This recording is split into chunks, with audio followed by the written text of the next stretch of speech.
Hello, everyone, and happy Friday. You are tuned in to Knowledge and Relationships, and I am your host tonight, Lola, aka Miss Ocean Possible. You can follow me at Miss Ocean Possible on social media, and I am glad to be here tonight. Okay, I'm just saying I'm really glad to be here tonight because I have this is going to be a special segment tonight, and I say that with all sincerity. But before I get into the specialty of tonight's show, I want to talk about something that is in this day and age very important, and essentially that is what you see on the thumbnail, which is the question of high value men, money, and cheating, because that's what's all in the back of our mind. So I want to talk about that for a bit, and then I'm going to get into some content that was created referencing yours truly, where some of my comments were the point of conversation, and I had some different opinions that was shared, and I want to get into that because I feel like it's definitely important to talk about. Now, as you can see from the title, we're talking about men of means in general, but specifically, you see the picture of Neo and his second wife. Okay, I could be wrong about that. It could be the third, but his second wife. Now, let's start off with being honest about the nature of people, specifically the nature of men. We will get into the nature of women at some point, I am sure of it. But let's talk about the nature of men first. Now, I'm not a man and I cannot speak for men. However, there will be men on this segment that will speak for men. So they can challenge my points if they choose to do so. But I will say this here now. When it comes to male nature, from what I interpret as a woman, it doesn't matter how much money a man has. All men want the same thing. However, everyone doesn't have the patience, the stamina, the status, the money to afford certain things, but all men want the same things, period. Now, in a real world without a bunch of technology, because people like to say gaslight women and say, well, without technology, you wouldn't be independent. Without technology, would men really be able to garner enough to get one woman, let alone two, right? Because of what that really means. So, and the answer is no. However, again, a man's nature is still the same, no matter how many resources he has. He still wants the baddest chick. He still wants a woman that looks better than him. He still wants the woman that he's attracted to, no matter what her status is. So, with that being said, in light of the question of men of means, I want to get into the different perspectives of this, and I'll give my own, which is this. For me, okay, men of means, they're a good thing and a bad thing at the same time, right? Because we need men of means. We do. I mean, without rich people, you wouldn't have poor people with jobs.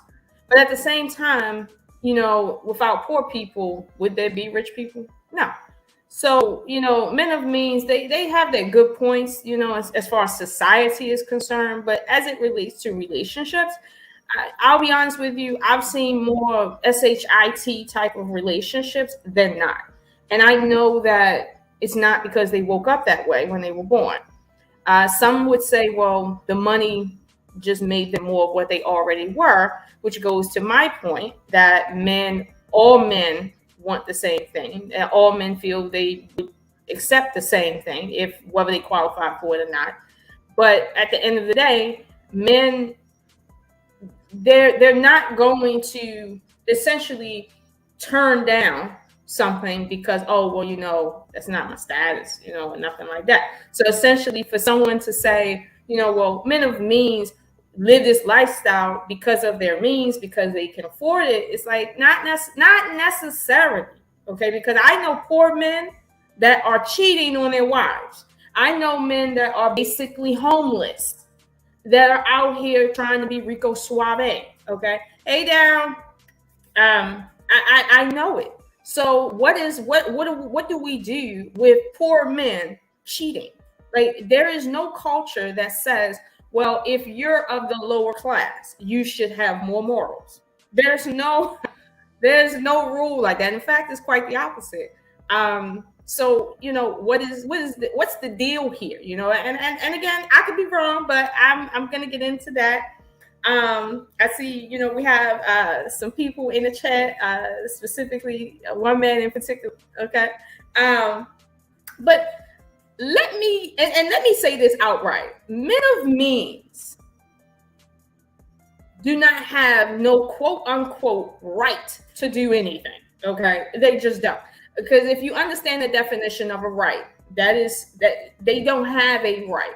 They may have the ability to do so, but to say they have a right to do so is quite inane. Okay. It's just as inane as a middle class person getting a raise at their job and then suddenly feeling like they deserve a threesome, despite the fact that that has nothing to do with their employer. Like, this is where we're at right now. And I know people are gonna say, no, Lola, that's not how men think, and da da da da. But again, you're trying to help me understand how you guys think relative to what I'm going to accept as a woman. But we'll get into that, because as I said, we'll get into the nature of women later. I would like to hear the men bring that up first. Okay, I'm not going to bring it up first. I'll let them bring it up. Pew, pew, pew, pew, pew. And then we'll do that. But let me get into the content that was brought up that included myself on it. Okay. Now, there is a content creator. His name is Larry Legend. He has a channel called Larry Legend Speaks. I suggest you go over there. He has a lot of content. I tend to binge on it every time he posts. And he did a video on Neo. And he said something that was very controversial that I had to dig in him on. Now, subsequently, he did a video in response to my commentary, like I said, and he said some things, and I'll get into that.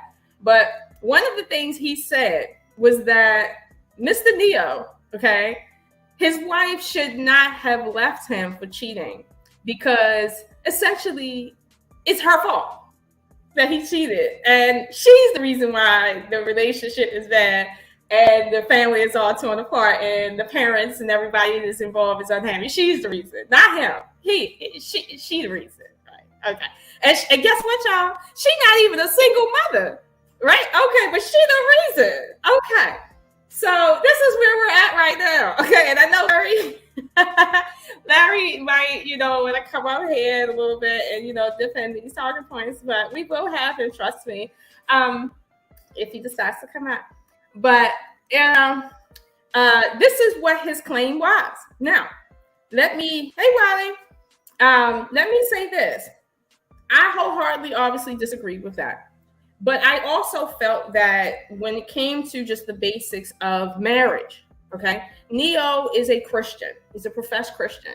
And, he married under the Christian paradigm. And the worst thing about marriage is when people don't abide by the rules that they set. Okay. Now, I don't know. I wasn't at his wedding, but I don't think his vows included anything that had to do with cheating. I just don't think so. Given what happened in his last marriage, I'm pretty sure that was not there. So Mr. Larry also believes that when a man cheats, he doesn't sin against his wife. He sins against God. So therefore, that is not a reason to divorce her, despite the fact that's a reason that you'll go to hell in the Bible, I guess. I don't know. But this is very, very, it was upsetting to me. And my commentary to Mr. Larry was essentially that, no, we're not going to give any slack to rich people to do immoral things because they're rich. They're still people at the end of the day. They still bleed just like we bleed. Like, having more money or less money doesn't make you any less human or any less responsible for what you do with other people's personal items, their feelings, or whatever. Mr. Larry felt that I was in my femmies, my emotions. I was just being an emotional creature, right? I was in my femininity, I guess. And he stated that I, as a single woman, am trying to give advice to a married woman to leave her marriage on some old Beyonce shit, I guess. Like, you know, be single, ladies. Meanwhile, I got my husband. Stuff like that. Now, I disagree with that, and I think Mr. Larry owed me an apology for that. Now, I got a feeling he's going to apologize for that. I do. I really do. And if he doesn't, he should. But later on, depending on how long this runs, and I'm telling y'all, I'm not going to be 8 hours tonight. I know we do that a lot on this channel, but I promised I would not do that tonight. Okay, seriously. So do not come here at the last minute and be trying to keep me 8 hours, because it's not going to work out. So right now, I want to, because I think I gave you guys just enough of a spill for you to understand what happened and the problem. Because essentially, now that we're in this climate where everybody wants to be a high value woman or a high value man, whatever that is now, it's kind of losing its steam. You know, like people aren't looking at this whole word of high value and high earning the same way, unless you poor as shit and don't have your own money. That's when you're really chasing this high value crap. You know, females are still talking about they want to get flowed out to Dubai. And I'm like, just go to Dubai if you really want that. Like, why do you need a high value or high earning man to go fly someplace on a planet? Like, you know, like I'm not interested in going to Dubai. I'm actually trying to go to Cambodia, but I don't care to get flowed out by someone else. Like, that's something I'm going to do, period. And in a world where there's a bunch of independent women, I personally don't understand who's still chasing men to get a quote bag.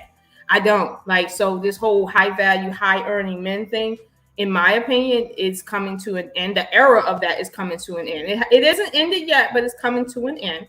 And men of means and poor men, whatever, they will have to actually come to the table with what is meaningful as a person. Not necessarily that they don't need money, but they have to come to the table with something more than their money now. And that's a struggle, because men are used to coming to the table with just their money, and that's it. Okay. Hi, you nurse. I see you. Comments. Okay. So what I want to do, okay, I see Mr. Larry here. He wants to give his piece on that to explain why I am in my emotions when I say, see, Mr. Larry, when I say that no, men of means do not get a hall pass because they have money. Because truth be told, when their money run out, I mean, what are they in detention or something? Like, what are we doing here? So I need to understand this a bit more and understand why I, as a woman, am in my feelings and not thinking logically when I say we have a problem here, Houston. Okay, so I want to add Mr. Larry here since he's here. And just have him kind of like, you know, explain this situation with why the wife first is at fault. Okay. And then, you know, why I'm at fault as a single woman. Like, I really need to hear this. Like, please help me understand. Take my head off if you can. Hi, Mr. Larry. Oh, there. Hey, if all of you guys don't know, we are having a white party tonight. You have to wear white. I heard something about some apologizing. I stand on mine. Listen to me. Okay, no, we're gonna have to get down to this, because see, I had something to say about that. Like, I told my father about that one, and my father said if he can actually get on this stream tonight, he said I'm gonna watch. But I said, you know what? I gotta talk to Mr. Larry, because that hit me in my heart. You said she was wrong for feeling like, not even feeling like, for actually being a victim at this point. She's not lying or nothing, but it's her fault now. And it's my fault for saying, you know what? She might not want to catch a disease at this point. I said specifically, she's responsible for ruining the marriage. Okay. He ruined her trust. He messed up the trust in the bedroom. But she ruined the marriage because she left. He did not leave. So what is a marriage then? Explain what is a marriage, because he messed up the marriage. Explain what is the marriage. He didn't mess up the marriage. He messed up the bedroom fund. He messed up the trust. Okay, so sex and trust isn't needed in a marriage. It's a part of a marriage. Okay, it's not necessary to have sex in a marriage. Okay, what about trust? Yeah, you have to have trust. For sure. Have to, meaning that's a need. You have to, correct. Okay, so if he messed up the very underpinning of what he needs to have to sustain that institution, is that his fault or her fault? He messed up the trust. That is his fault. But the trust is a pillar that keeps a marriage it's not a pillar. It's a part of it. It's a part of it. It's part of it. Meaning without it, he don't have it. No. Then you once you start saying a pillar, you get into percentages. How much is trust important in the marriage? You say trust is 90% important of a marriage, then of course, he destroyed it. But I would argue trust is about 40, 50%. You would argue trust is 40%. You can still have a marriage. We had a time where marriage was two people getting together to raise a family. We had a time where marriage wasn't about love. Marriage wasn't about I like you, you like me. Marriage was we need to raise these kids. We need to build a bond. We need to make sure that generations are here to come. So that's what we're getting married for. I don't care if you like me. We just need to raise these kids. So are you saying that back in the day, marriage wasn't about love because it wasn't important, or because they had other more pressing issues like Jim Crow and slavery and getting raped and nothing happening and getting ran over with trains and stuff like that, right? That's not the reason why. It wasn't about whether I like you or not. It was because we needed to raise this family. Our back was up against the wall. We needed to do other things other than trust and like and love and sex. Yeah, we had guns on our back literally, so we had to stick together, right? Correct. So now that we don't have literal guns on our back, literally, anymore. Now that we don't depend on each other to literally live, okay. Do you think that marriage might nowadays have more to do with trust? Might have more to do with leadership? Might have a little bit more to do with something, other than let's just raise these kids? I think women are trying to make it mean more. I think y'all are trying to make it. Women are trying to make it lean towards love and sex. Yeah, I believe that. I believe that's where the trying to go. Women are trying to make it about love. Yes. Because men don't want love, correct? No, we do. That's not what I said. I just said y'all trying to make it about love. When you get into men marry for their reasons, but when you get into today's generation where we don't need it to survive, now we got people saying, well, since I don't need it to survive, let's make it about this. You know what? Since I don't need him to survive, let's make marriage about this. And then now we got all these confused people. That's why divorce rates are down. That's why men aren't getting married, because we said, no, marriage is supposed to be about this. Y'all trying to make it about this, so we won't marry. We just won't do it. Okay, let me push back on that. So here's the problem with what you said. You're saying that men don't want to marry for love. They don't want to marry for that. They want to marry for something else more concrete, right? No, that's not what I said. I said that's not the purpose of marriage. It's a part of marriage, but it's not the purpose. It's not the sole purpose of marriage. So you say nowadays modern men have held down the traditionalism of the purpose of marriage as it was back in, let's say, 1942. I'm saying now today, the men that want to be married are getting married for the reasons that they want to marry. And it's not about love. Okay, so what is it about in your opinion? Let me write this down so I can go one line for line. It's about relationships. It's about building communities. It's about family. That's the purpose of marriage. I can be in a relationship with you and never get married, and we can do we can have the love. We can have the light. We can do that without the marriage. The purpose of marriage is to pass down resources for generations. The purpose of marriage is to make sure if I pass and I'm the head of the household, that you and my kids are taken care of. Everything else we can literally do without marriage. Now, let me ask you this, right? Because I agree with you there.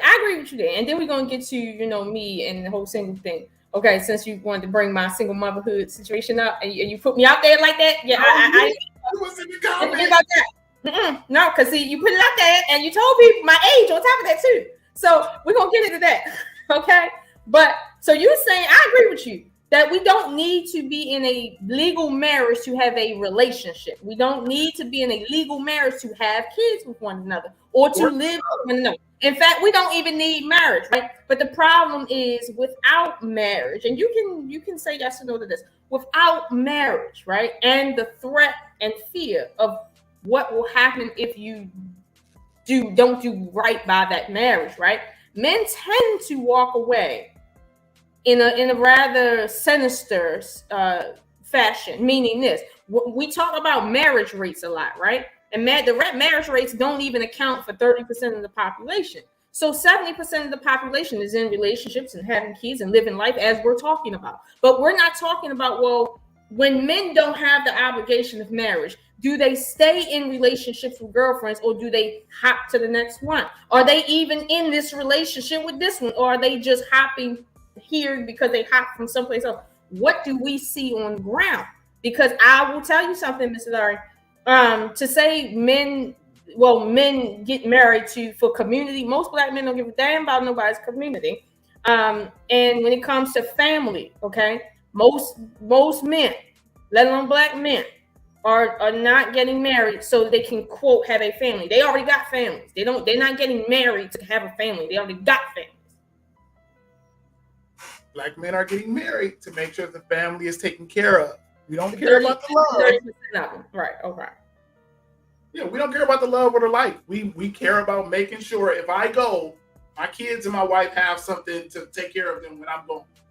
Don't care about the love. Okay.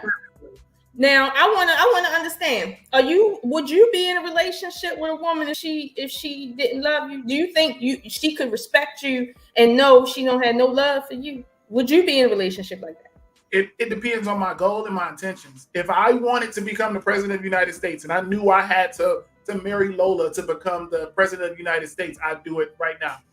Oh, and you would know, okay, fuck Lola. We don't even sleep together. I got 6 mistresses. I'm just with her, using her and shit. If I had to deal with 6 mistresses, but I also get to be president of the United States, I'll take that. Okay, so you really don't care about marriage. You only care about your job, correct?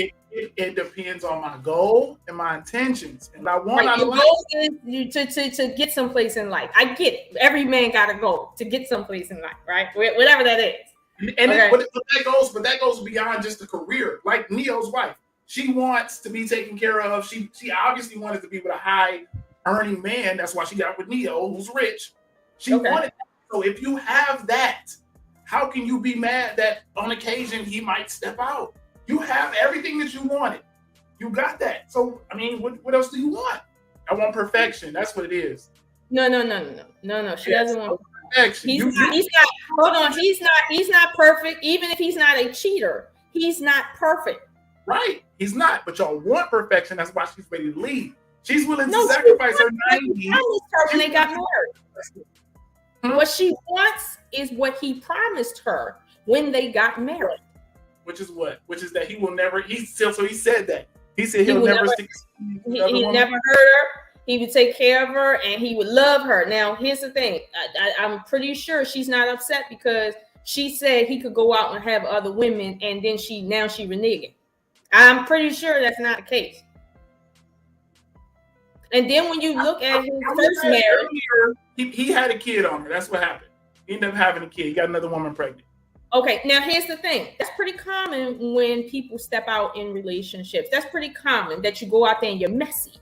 There's no such thing as you going out there and loving your wife or your partner so much that you wear a condom. Most people don't want them condoms on. They don't care if they give the next person a disease or not. So at the end of the day, how is that love? How is that garnishing any type of trust? Because you said black men married for the stability of the family. How is a black man supposed to maintain stability of a family if his sons can't respect him for keeping their mother safe, literally? Did she complain about him being a father? Did she complain about him being a father? No, I'm talking about the kids. I ain't talking about her complaints. I'm saying, how can the children look at him as a father, knowing that he don't love their mother and he will put her in danger? How is his son supposed to grow up in terms of family looking at that? Seriously, how? That's not his children's business or place to question him and his wife. What goes on between me and my wife is between me and my wife, not between my kids. No, all my kids I'm concerned about is me being a father to my kids. Because I'm a bad husband does not mean I have to be a bad father. How you treat your spouse has a direct correlation with your children. It does. It does. My sister was a bad husband. No. What I'm saying is this. For instance, I have 6 siblings. Okay, between us, we don't all share the same mother and or father, right? However, the way my mother treated my father affected my brother, who has a different mother. It affected my older sisters, who have a different father, in their relationships. Like, it affected us. Like, we all have some sort of trauma because of what my mother did to my father. And it's like we all carry that pain with us from watching that for so long and not saying anything, because again, that's their relationship, but it still affected us. And so my question to you is, if a man isn't being a leader in his house, basically showing his son how to love on his sister, how to love on another woman, and he's out with other women simply because he can, like, how is this maintaining family? Because I know we're not even going to get into in-laws and stuff like that. How is this maintaining family? I mean, because you mentioned family in your list here. That's correct. Mm-hmm. This is what I mean. This is what I mean by the emotions get involved, because you can't separate the man from the husband. You can't separate the father from the husband. I can be a father. I can be a good father to my kids. I can show them how to chop wood. I can make sure he respects women. I can make sure he holds doors. I can make sure he's taking out the trash, and still not like his mom. I can do that and still not like her. We can do it in separate houses. I'm doing it now. I'm a father of my son. I have him by myself. I can teach him how to be a man without liking his mom. But that's different. But that's what you're saying. You're saying, how can he do that while he's still disrespecting his mom by having another baby? Well, what I mean by that is this on the ground. What you're saying is, okay, I might not like your mom, but in your case, I'm respecting your mother. I'm teaching you to respect your mother. I'm teaching you to respect other women. That's totally different than what you see in circumstances like Neo, where you're married, 1, living in the same house, 2, you're out there doing what you're doing, creating other children that now these children have to kind of figure out how they're going to relate. And if you think them children won't have issues amongst themselves because of how that other child came to be and the chaos it caused in their household, think again. But again, you're saying you can't separate dad from husband, when in reality, to be a good dad is to show your children how to be a good husband. Same thing with a woman. I can't be a good wife and show my daughter how to be a good wife. Meanwhile, the only thing I do good is the dishes, and I'm just masculine and I'm just evil, but I'm showing her how to cook. That's not being a good mother when she has to watch me be a horrible wife. Like, I'm not being a good mother. Part of being a good mother is showing her how to. You're mixing the roles up, those 2 separate roles. I'm not mixing it up. Yes. Explain that. You can be a good mother and not be a good wife. You can cheat on your husband and still make sure the house is taken care of. No, I was going to say, if my job is to show her how to be in a functional relationship, how are we separating that? That's not your job. Your job is to raise your kids as a mother. Be a functional relationship. Here's the perfect example. Mother is the cake. Being a mother is the cake. Being a good wife is the icing on top of the cake. I can still give you this without giving you that. A lot of people are good parents and aren't good in relationships. You can separate the 2. I can be a good husband and not be a good father. You can separate the 2. You just don't believe that there's a separation in it.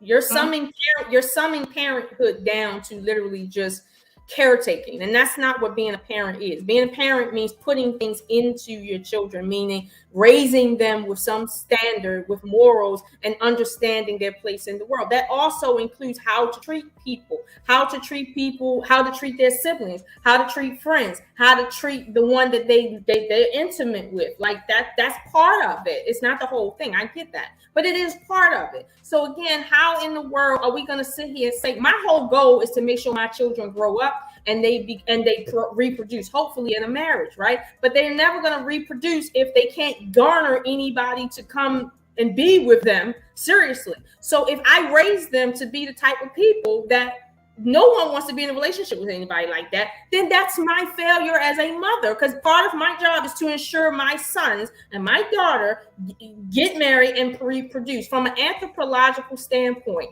when I look at a man, right, and I find him cute, I'm not really finding him cute. I'm looking at the potential of my son to get a mate when I look at him. That's why it's kind of like, okay, women look for cute men and vice versa. It's not really because your cuteness do anything for me other than ensures the reproduction of my son through his looks. That's it. So it's like, okay, fine. That's part of my job as a mother, to show my daughter how to be a complete person in terms of how I act in front of her and what I show her. My younger sister, she grew up just like my mother in terms of how she treated men.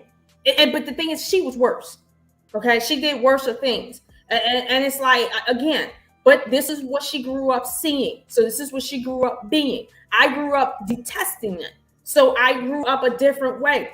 So, and my older sister's whole nother circumstance. So what I'm saying is this: if you're saying that, well, you can be a good mom without teaching your daughter to be a stand-up woman, then what's the purpose of you being a mom? She could learn being a mom from a man then, if that's the case. So what with that stance that you just gave me, what hope are you giving single moms out here that are parents of sons? Can they teach boys how to be good husbands? No. So then does that make them a bad mom? It doesn't make them a bad mom per se, but it means that you can't teach them how to be good husbands. You can't be a good mom without teaching your son how to be No, a good I'm not saying that. What I'm saying literally is, as a woman, right, you can't teach him to be a good husband. Only his father can do that. Or a man that he sees as his father can do that. I can't teach him to be a good husband. Okay? Like, I know for me, I tried to model as best I could when I was younger how to be the type of woman that my son should want. Even though I was single, I kept a certain image in front of him, and I did the best I could, even though I was fully aware that this is not adequate enough. But I did the best that I could to 100% that I could. But I was always cognizant of the fact that to some degree I can't teach him because I'm not in a relationship, let alone with his father. So there's certain things he will not learn because of that. And that goes to my point here with you. I can't separate my mothership or motherhood from my ability, from my responsibility to teach my children how to be in a productive relationship through my own relationships. I can't separate that. So in your case, how in the world are we now giving precedent and hall passes to people that make over a certain dollar amount as if being moral is a poor person's issue? Watch this. So can you said that you're raising your son and you can't teach him certain things. So if it were up to you, would you want your son to learn these things from his father? If it were up to you. It ain't up to me. He has to. I'm saying if it were up to you, you said you're a single mom, but if it were up to you, you would want your son to learn these things from his father, right? Right, correct. Yeah. I don't want to learn how to be a husband from a woman. No. Neo's wife has that option right now. She has that option to say, you know what? I can try to do this by myself and I can leave this man and try to do this on my own, or I can stay here, be unhappy maybe by myself. I can be unhappy in the back of my mind, but I can make sure my son has and is raised in the best possible environment that he can be. She can still have that right now. And she can just be miserable or mad at him because he cheated, but she can make sure that her son is raised in the best environment. And you're telling her to leave based on the fact that he slept with somebody else. That makes no sense to me. What she should do, stay with her husband. Leave once your kids is out the house. When everything is done, when your kids are raised and after you've given them the best chance to be raised in that environment, then leave. Then you worry about your personal happiness. But for right now, like you just said, it's about the kids, it's about the boys, it's about the daughters. When there's cheating involved under marriage, that changes the whole dynamic. In my case, there was no cheating going on, period. Okay, none of that. I was not in a relationship where my children can see I'm clearly unhappy and sniping going on and all this other stuff. That wasn't the case. Essentially, right now, because of his decision to cheat and make another single mother outside of his family, never mind that conversation, Mr. Larry, okay? Okay, because it ain't Pookie and Ray right now making single mommies. It's high value men in marriages. Okay, so never mind that. But at the end of the day, he's here and he chose to cheat. Now, because he chose to cheat, his children, his sons won't really see him love on his mother because his mother, he's violated that. So even now in their circumstance, it's the same thing as if she's a single mom and he's not in the house at all. Even though they are in the house right now, it's as if he's not there because the children can't see him love on her at all. They can't see that. They won't ever see that. No, what they'll see, he still loves his wife. No, he doesn't. He still loves her. That's why he's been with her through the cheating. You telling me that men love, that they in relationships for love? Is that your stance? Because you said something earlier that was. You notice the point of my channel because y'all don't understand how men think. Men can still love a woman and sleep with another woman. He can still love her and sleep with somebody else. This has nothing to do with love. Again, that's love. It's about family. That's why she specifically said he paid for sex from other women. He didn't get in 10 relationships. He didn't have 10 other people that he was all together with. He paid a woman because he said, you know what? I only want sex from you. I don't want a relationship. Neo could have easily lied and said, you know what? I just want to be in a relationship with all y'all. He could have did the Derek Jackson. He could have said, hey, me and my wife on the rocks. I still want to dibble and dabble on the side, whenever I'm not there, but she just stand there for the kids. He could have lied. He did not lie. He said, I want to pay you off for sex, and that's it. I still love my wife. I still want to be with my wife. He made sure he separated that. And you said it. So you're saying that he was careful? I didn't say he was careful. See. I never used that word. You putting these words in my mouth. I never said he was careful. I said he tried to do it in a way that he thought where he can make sure he keep this straight and keep this straight. It was still stupid, but he tried. What was stupid about it? And tell me what was stupid about it. Stupid was thinking that he could continue doing it without any ramifications. What is the ramifications of what he did, whatever that is, since we can't say cheating? His wife getting mad, finding out, and possibly breaking up the family. His wife breaking up the family because of his choices. Yeah, his wife could take the position, I could be a good mom without being with you. His wife could take that position too. Of course. Just like what you just said. She could say, I could be a good mom without being married to you, without that. I could be a good mom and a bad wife at the same time. You can. Mm-hmm. But see, here's the thing. If that's her position, right, what you just said, I can be a good mom without being with you, and you're saying he could be a good dad without being with her, then why is it that she's the reason for breaking up the family, when in reality she didn't do anything but look up one day and there was now another family that now his resources got to go to that wasn't a part of the plan in the beginning? Why is that? Because now you playing both ends from the middle. Who filed for divorce? I don't know who filed for divorce. I hope it was her. If I'm married to you and neither of us filed for divorce, then we're still a family, right? We're still married, right? Mm-hmm. Legally, yeah. Okay, so if I leave, then I broke up the family, right? Okay, you're saying if you physically walk away or if you do something that causes I file for divorce. If I file for divorce for whatever reason, we're together and I file for divorce, I say I want out. Who broke up the family, me or you? I'm gonna say this tentatively. No, answer the question. I need an answer. No. Yes, I need a me or you. That's what I want to ask you. Because this is when me and you, boy, this is when me and you got contention at. Because I feel like when you do something that makes it inevitable for somebody else's hand to do something else, that essentially, if not for you, this wouldn't have happened. You are the problem. I take the position of the state. If not for you, this crime wouldn't happen, so your ass is going to jail. That's what this is. Now, I'm not going to blame her for having a response to this. I'm going to blame him for knowing what the response was going to be and still doing it. That's what that's who broke up the family. Because he didn't break up the family between him and her. He broke up the family between him and her parents. He broke up her parents and his parents' relationship. He broke up his relationship to a degree with his daughter. I mean, come on. Because if I found out my father was cheating on my mother, that would be a problem. That's emotions talking. That's not emotions. That's real life. That's real relationship. So you telling me how the daughter felt and you don't even know? I'm a daughter. And I know how it would feel if I found out my father hurt my mother in that way and caused her pain, on top of the fact that he was out there potentially giving her a disease, on top of that creating other children. Like, my mother doesn't even have feelings. Like, seriously. Like, she's not important enough to say, let me keep it under a condom at least. I'm a son, and I know that's not my business what my mother and my father did, because they chose to deal with it. It's not your business, but are you proud of that? So proud of what? Are you proud of the fact that your father cheated on your mother and had a baby on her, and then they couldn't have a good relationship? Are you proud of it? Still respect my father and my mother? No, I didn't say can you respect. I said, are you proud of that? No. Okay, right.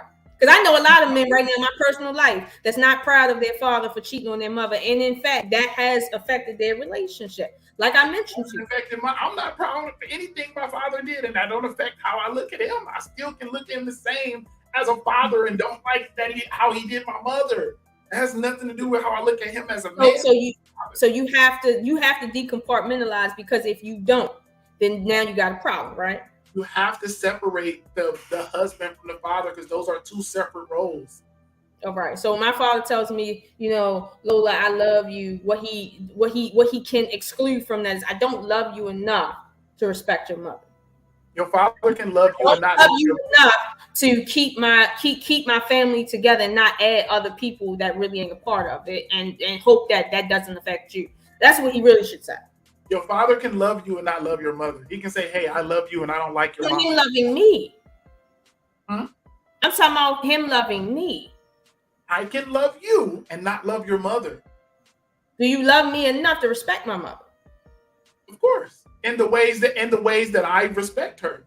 Okay, see now you're playing, Larry. Now you're playing. See this is what women are talking about. You men will see now you're playing. Because at the end of the day, we're not talking about respect anymore. This man almost gave this woman a deadly disease, and keep in mind, about my family. Almost. So she's still living, so she ain't died. But at the end of the day, I know women that were in marriages that caught diseases from men that were out there, and now they're dead. The men are still. I know women that did that and didn't get any. So using that small sample size. No, that's not a small sample size. I know people that didn't. I know people that survived perfectly fine. So does that make it right? Does that make it right? What's your definition of right? What's right with what they doing? My definition of right is making sure them kids get raised right. That's what's right. You ain't raised them right if you're teaching them to be cheaters. She didn't complain about him as a father. She complained about him as a husband. Again, he's not raising his children to be cheaters, is he? You mixing the two. He can still be a good. No. Yes. It's not about mixing the two. I'm one that I feel like parenting is a holistic duty. Your ability to parent your children is not simply compartmentalized into taking care of them, making sure they got food and clothing and shelter. That's not parenting. Anybody can do that. Seriously, a dog can be trained to do that.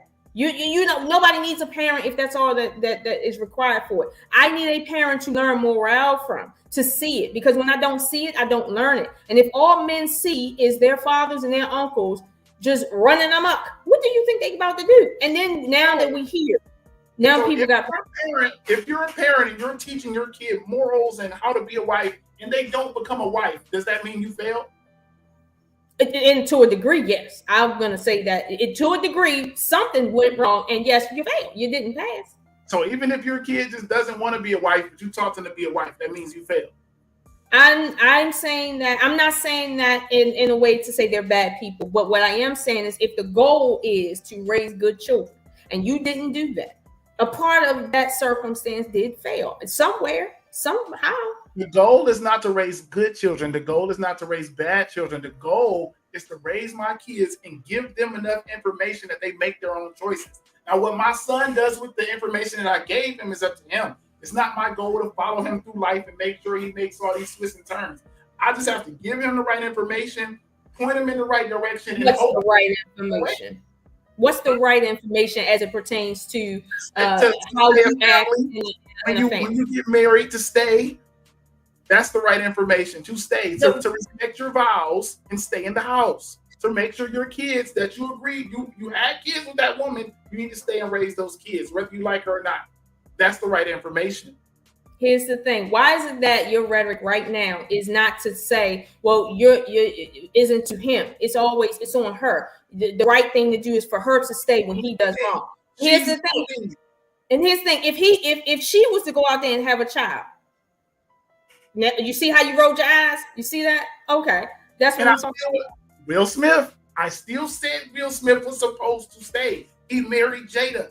Whether we like what she did or not, he married her. So it's your obligation to stay. Who said you obligated to stay? Marriage says that. Why would you? Marriage? Yes. Marriage says. That's the point of getting married. It doesn't say that in marriage. For better or for worse? Till death do us part? You know everybody get married don't say that, right? That's what it says, right? No, that's not what it says. You can go to India and find something totally different. We talking about American people and Christian people right now. You can be a Christian in India, and I'm telling you now that those marriage vows will differ from culture to culture. So then, what's the point of getting married? Hey, we can talk about that, but here's the problem with right now. Okay, we can talk about the problem with getting married because honestly, like I told you earlier, I agree with you to a degree. One has to question what is the point now that we're at a different point in time and things have changed. I have to be honest. The question is, well, what is the point now? If we don't necessarily need it to have what we physically want. Like if I want a man to take me places and buy me things, I don't physically have to be married to him for him to do that. But here's the thing: back in 17, yeah, you did. But now you don't. And that's not my fault. So, but at the end of the day, yes, the question is, well, why are we getting married? Is it because, well, we really just need finances? Is it because, well, children can't be raised right? By their good parents that decided, not to be good parents, but, good spouses. So you said, what is the situation here? So I'm not disagreeing with you on that. What I'm disagreeing with you is this: you're putting all of the onus on the woman to just receive and take and receive and take, and with that being the case, now you can't see her as human anymore. You can't see her as someone who has a breaking point, because now for some odd reason her job is to just take from the man. Meanwhile, you say nothing about the man abiding by his vows. You say nothing about that. I put all the onus on the person who's leaving the marriage. No, I'm just about being a woman. Conversations come up. I'm talking about before the breakup conversations come up. You're putting the onus on the woman to just simply take. You're not putting any onus on the man to do anything, let alone take anything. And that right there is anything, because most men are providing. Most men are making sure that the women are providing too. What do you mean? We gotta. So what we need to do is narrow this down. So are we talking about Neo, or are we talking about? Neo is a microcosm of a macrocosm. I'll be honest with you. He is. And the reason he is because look at his first marriage, right? In that debacle. Then you look at the second marriage, and clearly there's a problem here, but nobody's saying anything because he has money. But everybody's upset because he's not acting like a normal human being, which he is. You want to know the problem? He's not a normal human being because he got money. You want me to tell you the problem? Is that women are still marrying him knowing that he has these problems. Okay, I will agree with you. They're still picking him. They're still picking him to reproduce with. They're still picking him to take. They're still taking his last name, knowing that he has this problem. So that's putting the onus on the women, because y'all know this. The same way with Nick Cannon. Oh, we see this guy. It's one man out here impregnating all these females, but we gonna sit up here and say, Nick Cannon, you're a menace to society. We're not gonna blame the 20 women he had kids with, but we gonna blame that one Nick Cannon. You know what, Mr. Larry? So that's what we're gonna blame. So now we can put Neo got three wives, 3 people who said that they wanted to take his last name, they wanted to reproduce with him. And we're going to look past that and say, no, Neo, something got to be wrong with you. It's not the fact that they keep choosing you. Okay. You know what? Okay. I'm going to roll with what you just said. I'll take that. Okay. I'll take that in. Okay. The onus. okay, now the onus is on the woman. Now here's where I'm onus is on the majority. Let me fix it. The onus is on whatever the majority is. If the majority is all of these women choosing this one person, then that's who the onus is on. Okay, well, here's the thing. I gotta stick with my principle, right? Which is, if not for X, why wouldn't it happen? Okay, fine. So when we talk about Neo's wife, right?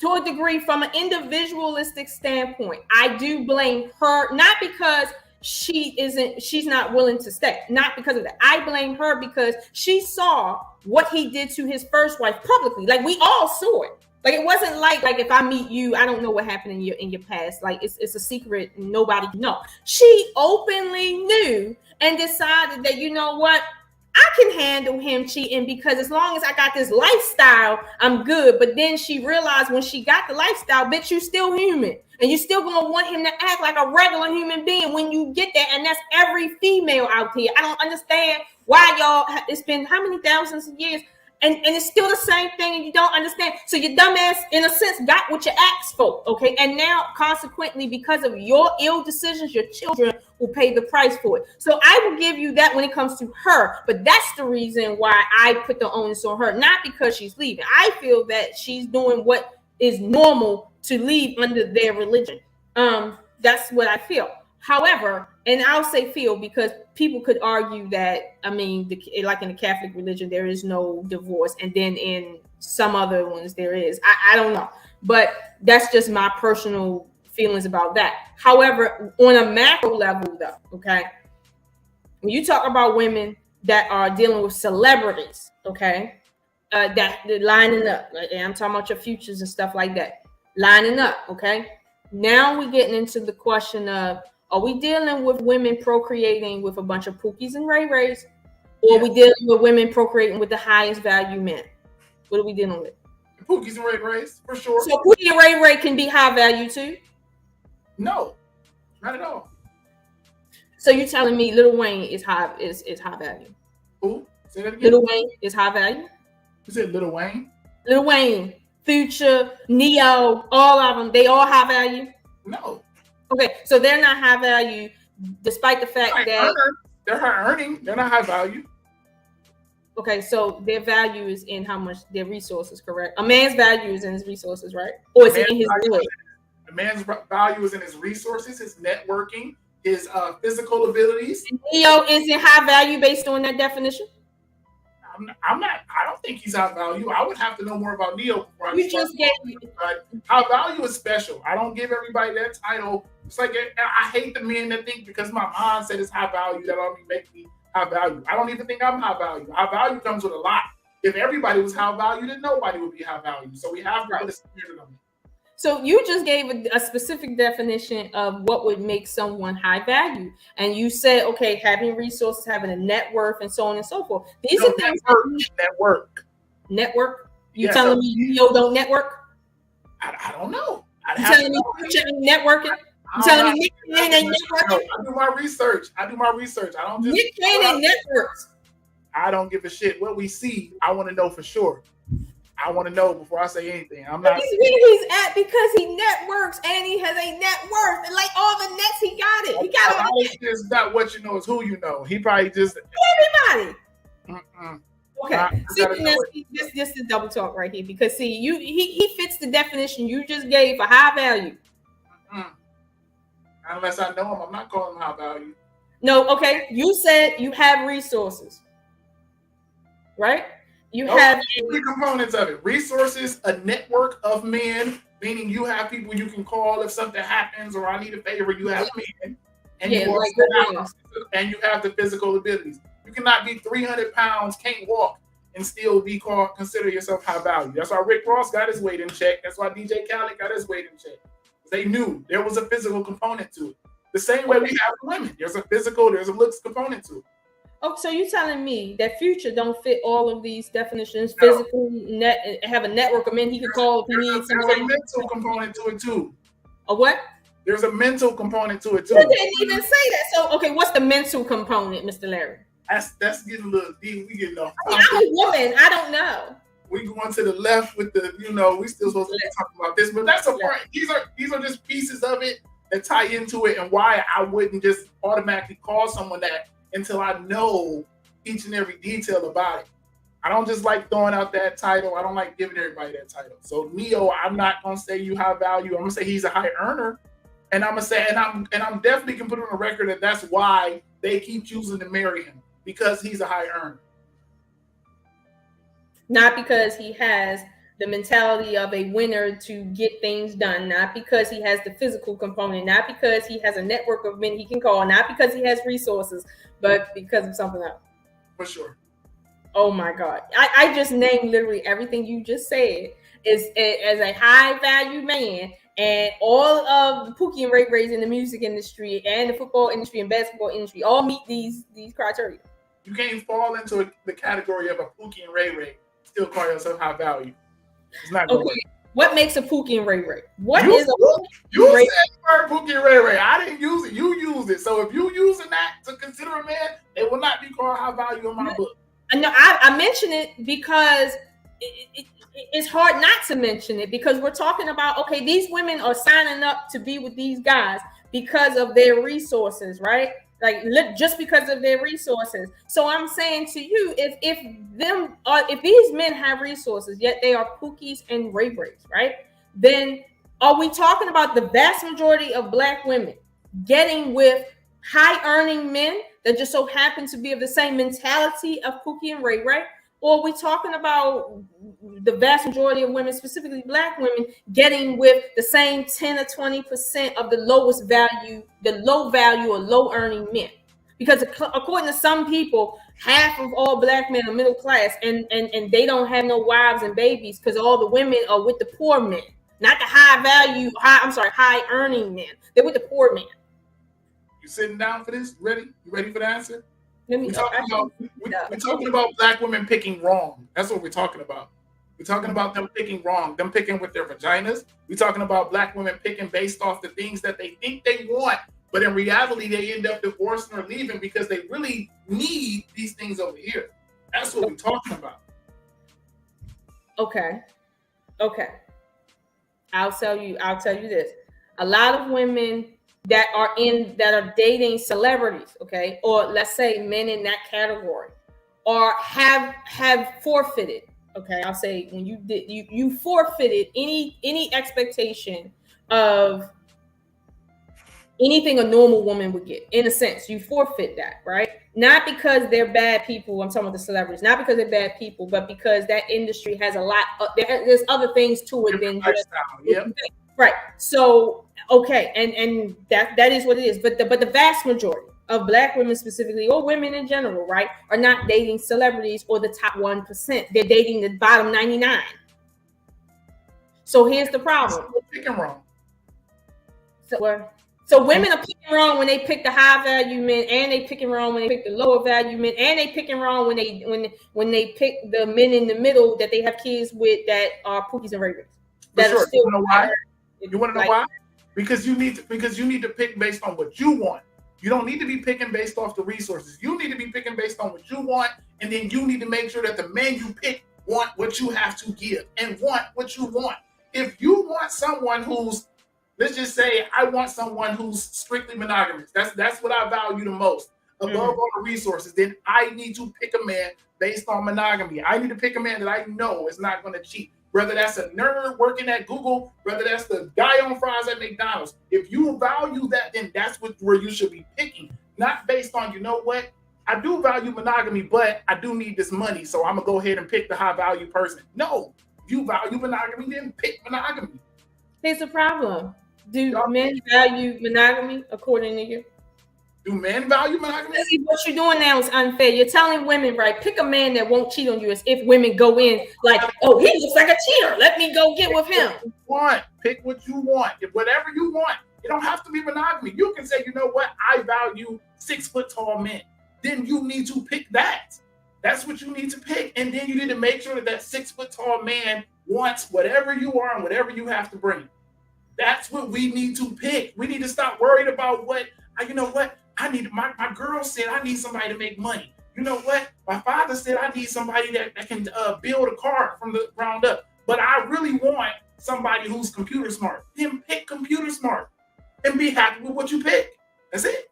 If Neo's wife wanted monogamy, that's what the hell she should have picked. She shouldn't have picked no $9 million movie making singer who she knows is gonna cheat on her, who's cheated on his past 2 wives, and then get mad that he cheated. You could have got the guy on fries, and you could have had monogamy because his options ain't the same as Neo's. Okay, I'll give you that with Neo's wife. But what about the girl who dated the guy that was on her level? That he said and he showed in the beginning that okay, he's not trying to be with anyone else, and then suddenly he got an epiphany 5 years down the line. What did she pick him based on? He picked him based on what she personally liked, what she personally needed, and he met that in terms of his explanation for what he wanted to. And then suddenly down the line, he decides for whatever reason he fell in the pussy. He made a mistake. And why would you punish a man for making a mistake? It's not a mistake. You just said he made a mistake. So that's what they say. That's what they say. Somebody made a mistake or they made a choice? Okay, they made a choice, but they say it's a mistake, but they made a choice. I don't believe that it's a mistake. So, I don't believe that it's a mistake. I'm just saying this is always. You go with it. Then you go with it until you prove it otherwise. You give him a second chance. You give him a second chance. You give him a third chance. I'm not saying be a fool for your life, but I'm saying you got to give the person that you choose. If you chose this person, you got to be able to give them the benefit of the doubt. You got to be able to let them make mistakes. You got to be able to let them grow. But that's not a mistake. It takes money to put gas in your car to go over to a chick house, and then it takes energy to take your clothes off and then get in the mood, and there's gas and electric being burned. That's money. That's resources. Somebody had to go to work for that. That is not a mistake. That's a planned event. So at the end of the day, how can you say, well, let them make mistakes? Okay, a mistake is tripping over me and not saying sorry because you had a headache. That's a mistake can be you choosing something based off of something that you thought was going to be something else. Neo made a mistake. A lot of people looking at Neo, he made a choice. He went and slept with all these women. Neo made a mistake thinking that it wouldn't elevate. His mistake was not making a conscious decision. His mistake was thinking, you know what? I can keep doing this for years and nobody will ever find out. His mistake was thinking, you know what? If it do get back to my wife, she'll be cool with it. That was his mistake. He messed up. Had he thought about this stuff prior to this, he wouldn't have made that mistake. So the mistake was he should have did it 4 times instead of 400 times. The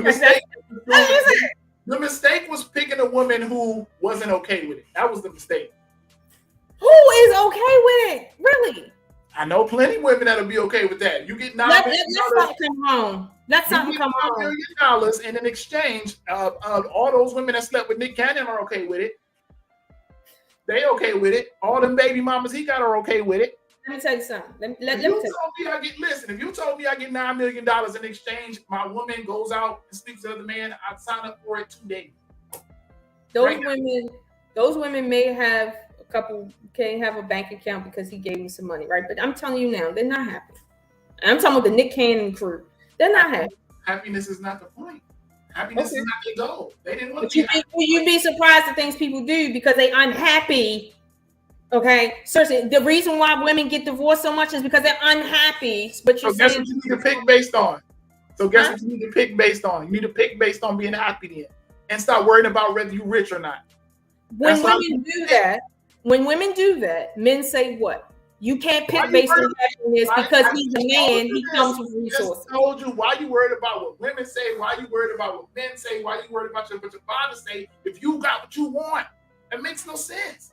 If I got what I wanted, I'm happy with my decision. Why do I give a shit what Lola think? That makes no sense. That's why I say y'all pick wrong. Y'all not picking right. No, here's the thing. I'm agreeing with you, but the problem is y'all moving the goalposts. Okay, so when women pick what they want, the problem is, you're picking based on your desires, not based on what you need. When women pick based on what they need because they're rent due, oh my God, you picking based on what you need. You can't expect a man to actually care about you. And then when you pick a broke guy that just cares about you, then you calling her dumb. Like it's like it doesn't matter what a woman do. I never heard men saying these things that you're saying. The people that say this are other women. No, I've heard men say that in the flesh and online. That probably was the hating ex because he had the other shit and he was mad. Why you pick him based on this? I got this. How dare you pick him based on that? No. The only people that say that shit is women say that shit to y'all because they jealous of what you got. And like I said, if you're happy, why do you care what the hell she's talking about? Why does that matter? No, because see, here's the thing. When a woman picks based on her happiness, right? Depending on what makes her happy is depending on how that's going to play out. Meaning, okay, Neo's wife, she was happy to be with a celebrity. She was happy with the notoriety that came with that. That made her happy. But here's the thing, like I told you, like with the Nick Cannon crew, they're not really happy. They're not. Like, it's like, if I pick based on my happiness as a normal person, okay, a normal citizen, I'm picking based on, okay, I feel happy when I feel secure. I feel happy when I know someone actually loves me and they would die for me. That means they're not willing to go out there and literally kill my heart, okay, with their penis when I'm here, okay? Like someone that's not gonna lie to me. These are the things that make me happy, right? But see, here's the thing, I'm not a broke, money-hungry, dumb bitch that's out there looking for a bag from a man. Now, here's the thing. That's a bit of a modern idea, okay? And most men don't like these modern women. But I will say that there's some good things about modern thinking that was a little problematic in the past. Most women would get with men, and my grandmothers did the same thing, because they needed money and a roof over their heads. They hated the men they were with, but they needed a roof. But it's like, if you didn't need a roof, do you love that man? No, you don't. Do you want to be with him? They picked wrong? You don't. Did you want his children? No, you didn't. You just needed a roof over your head. So they picked wrong, is what you're saying? No. What I'm saying is, at the time, their need was they needed a physical house to live in. And then they picked somebody wrong, is what we're saying, right? Now, I would say this, and I know I'm going to catch flack for this, but I personally feel that they picked wrong, because they could have picked someone that they actually cared about that could provided a roof over their head. But in that day and time, I'm talking about back in the 1800s, people didn't care about more nuanced things when it comes to human beings. But these things are important too. It's not okay. And I think I heard somebody you did a video on Plies, and you was talking about how when he was talking, well, not Plies, it was another guy. You were talking about how, okay, yes, the guy can be. He can be appreciated for just more than his money. He can be appreciated for a lot of things, but don't get it.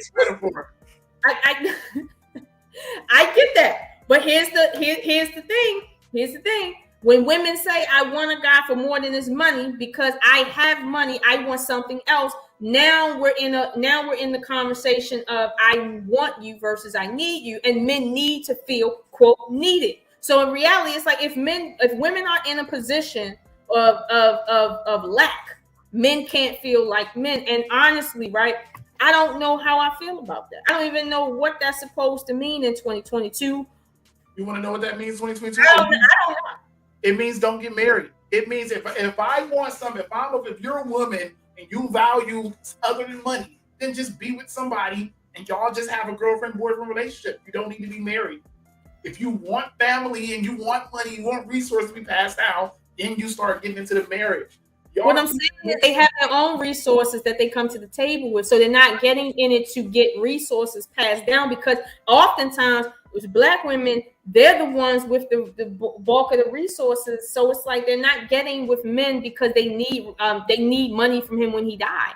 Most women just aren't in a position to do that. Don't have kids and don't get married, then and you'll be fine. Okay, see, now you're fucking up the ecosystem. Telling them don't have kids. You said that y'all got your own resources, so y'all ain't worried about the money from men. Then don't reproduce with those men. No, it's not about don't reproduce if you have money. Come on now. Now that you don't have the pressing need for resources, right? Now what's next? His mind, his leadership, the way he looks, because women oftentimes didn't get with men because they were physically attracted to him. Now you can get with a man that you're sexually attracted to and that you can actually please and stuff and have a genuine relationship with, because you're not focused on money now. So it's like, why is it that when men look at it that way, they look at it like, oh, you're just trying to be modern, you just all of that. You're picking based on family. You're not picking based on the fact that you want to raise kids with the person. You're picking based on specifically you just want to please your vagina. And you're picking based off of that. So then why would you reproduce with that? You don't have to reproduce. You can say, you know what? I'm picking somebody based on the fact that I want to have constant good sex. Then leave it at that. Stop trying to involve marriage in it. Stop trying to involve kids in it. Stop trying to involve family in it. Leave it at that. And so when you're ready to bring it up to, you know what, I am ready for marriage and kids and all this stuff, then you start incorporating all that into it. But leave it at what it is. It can just be just about sex. Okay. So in the beginning, it could be about sex or just period. Like, what do you say? Period. And whatever you want it to be about, if that's what you value at the time, then leave it at that. And it can just stay there. Okay, but here's the thing. You're saying that, and I agree. But on the flip end, when women say, I'm valuing this long dick, men are like, y'all ain't worried about what you're supposed to be worried about. I hear that all the time. And that's true. But what I'm saying is, in modern times, we got to get out of that old time thinking. That's old time thinking, hey, you know what? You need a husband. You don't need a husband now in 2022. But what you need to do is be worried about what you want and what the person you want. If you want that penis and that's all you worried about, go get it. Go get it, sis. Go get your penis and all that shit. But stop taking it over to marriage. Stop marrying that penis. Stop having kids with that penis, because that's why we got so many baby mamas out here, because they said, you know what? I just wanted him because he was good in bed. But then they had a baby with him. Then they had another baby with him. Well, I might as well marry him now. No, now we messing up the ecosystem. Right. Okay. I give you that. That's problematic. Okay. If you got with them because of sex. However, I am a more holistic thinker. I feel that you can get with someone because they please you sexually and they're a good person and they would be a good father and they would be a good husband and they are a man of their word. And if he says he ain't out there cheating, that's what the fuck he means. Like, why is that too much to ask in a marriage? Even in a celebrity marriage, why is it too much to ask that, listen, if you want to be out there doing whatever, make that known right now. But if you don't and you want to be in a monogamous relationship, let's do that. Why is that so much? Why is it too much to ask? I don't think it's too much to ask. I think we're not asking those questions beforehand. We know what like you just said with Neo's wife. She knew what she was getting into because he was married once or twice before her. She saw the signs. She still said, you know what? That man worth $9 million. I'm gonna bypass all that other stuff, and I'm only gonna worry about that $9 million, because there's no way she saw what we all saw, and said, you know what? I still want to get with him because I think he gonna only sleep with me for the rest of my life. There's no way she thought that. Now I give you that. Like I said, I will give you that on her. But what about me, the normal female? They can't see the past. Pick based on what you want, and you'll get what you want. Pick based on what you want. A lot of y'all too worried about what the next person got to say. Fuck what they say. Keep it going. If you happy, if it's good enough for Beyonce. Beyonce said, you know what? About good hair. Beyonce said, I don't care about what Becky with the good hair did. I want my family. I want Jay-Z. I want them lips, and we gonna make it work. I'm gonna sit at these basketball games. I'm gonna go on Tidal, and we gonna make it work, regardless of what he did with Becky. No, that's not what Beyonce said. What she said was, try that shit again, and you're gonna lose your wife. That's what she said. Okay. Beyonce at? She telling y'all, all the single ladies, and she's sitting her ass down on Tidal at his games on his level. She got all her music on his station because she knows where the hell she need to be at. She knows what she values. Okay, here's the thing, right? And this is pure speculation. I could be 1,000% wrong, right? But this is what it is. I feel like Beyonce is a normal person. Okay, at the end of the day, celebrities are normal people with normal problems. But she knows that at her level, right? It's really hard, and I know you know this because you told me this in the past. At her level, it's really, really, really going to be hard to find someone to genuinely be with you because of where she's at financially and sociologically. But that has nothing to do with her personality or her past.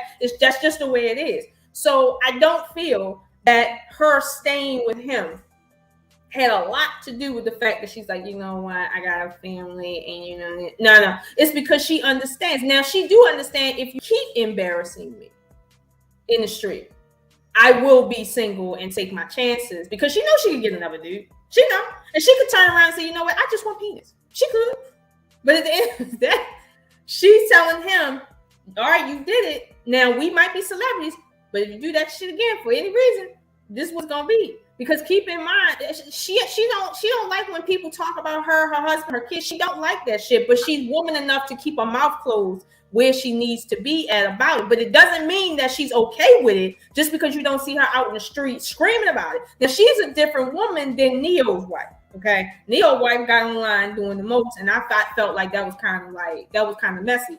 But it's the same thing. We're the same females, we're the same women. And we have the same feelings, but at the end of the day, what are you willing to do? Personally, I'm not willing to deal with a man that's out there being community penis because I have a sister who died from a man being community penis.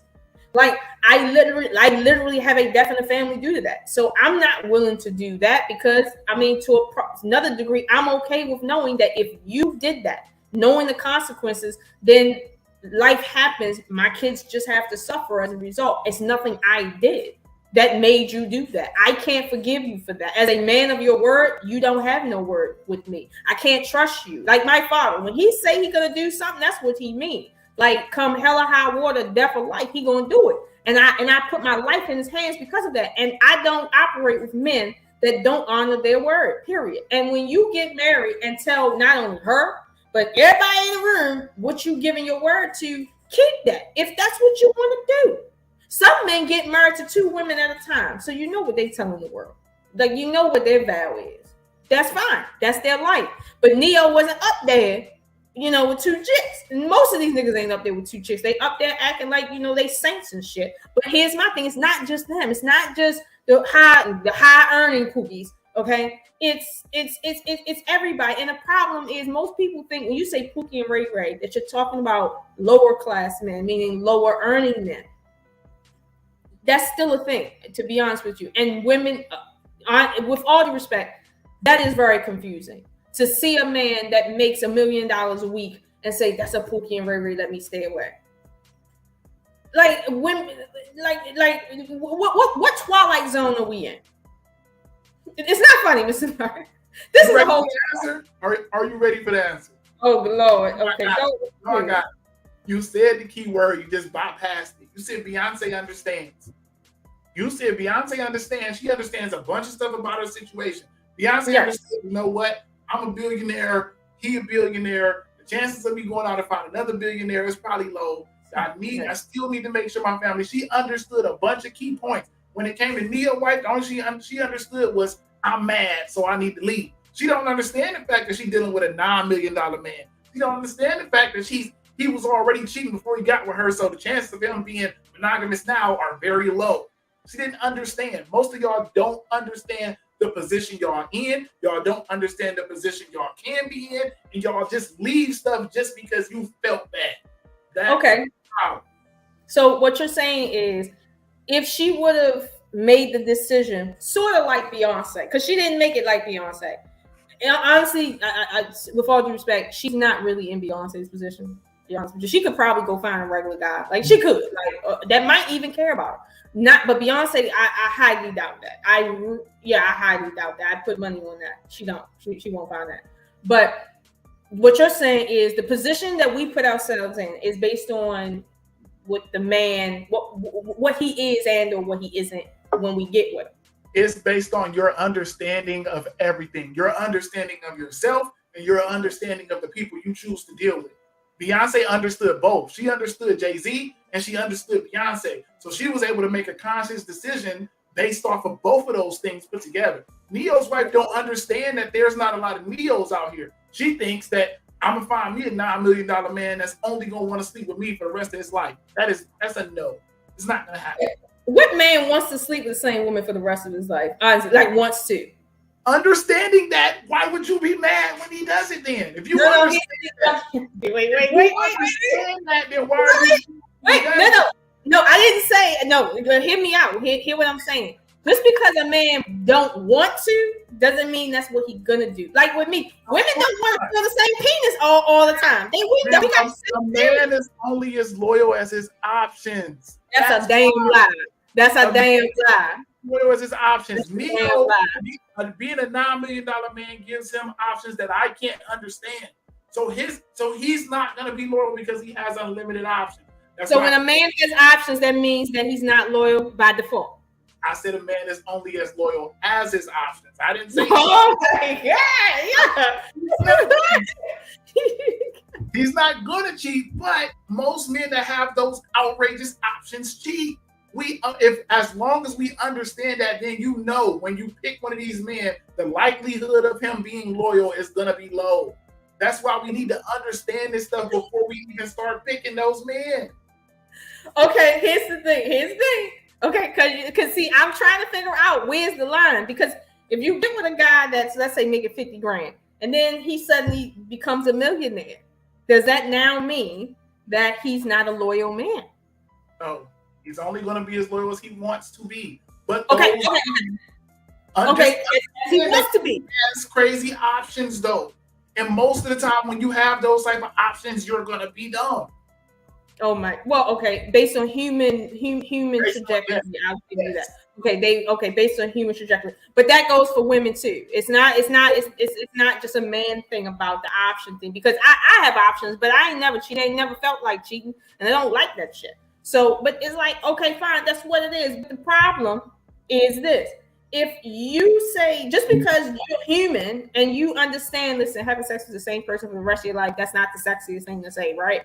That's not the sexiest thing to think about. But at the end of the day, when you live based on your word and your bond, and you understand that family is not just about just taking care of a family, it's about principles. It's about a lot of stuff. It's about loyalty. Then you understand that, listen, there's more to life than just having options and exercising options and having a bunch of meaningless sex that really ain't getting you nowhere.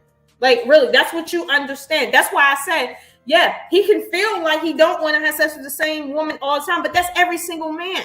That's not just one man. Every man feel like something different every now and then, but but reality says you can't afford to do that.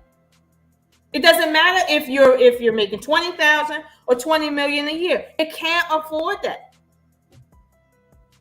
And you're saying that based on them being human, that we should just let men have a hall pass. Now, here's the thing. Let's get into these women, because like I said, I'm not going to keep you here all night. Okay, so woman goes out and has 2 kids by another man, and she got 5 kids in the house, 2 of them by another man. They married. So what is his recourse? Him understanding the type of woman he has. It all comes down to understanding. If you're a woman and you're 36, that's who he married. She's 36 with 3 kids and she ain't worth nothing. Neo was all the money. If you choose to cheat on somebody worth $9 million and go have 2 kids with Pookie and Ray Ray, he's supposed to stay, right? Huh? He's supposed to stay, right? Because it's a marriage. He's supposed to. That doesn't mean he's going to. Okay, well, no. You just said no. When I said that didn't mean nothing. We agree he's supposed to stay, but I didn't say he has to, because he understands that he can go find another one of her like this. She can't go find another one of him like this. So we have to understand who we got and who we are. Okay, let's put it on an equal playing field. Let's suppose that they both are working class citizens. She goes out and they have supposedly 4 kids, but 2 of them he finds out is by somebody else, and they're married. Is he supposed to stay? Yes, Bob. Yes, he's supposed to stay. Let me turn the dial up a little bit. Is he supposed to take care of another man's kids? No, he's not supposed to. No, that's marriage for you, baby. That's marriage, and you been digging on me. You been digging. That's different. How is that different?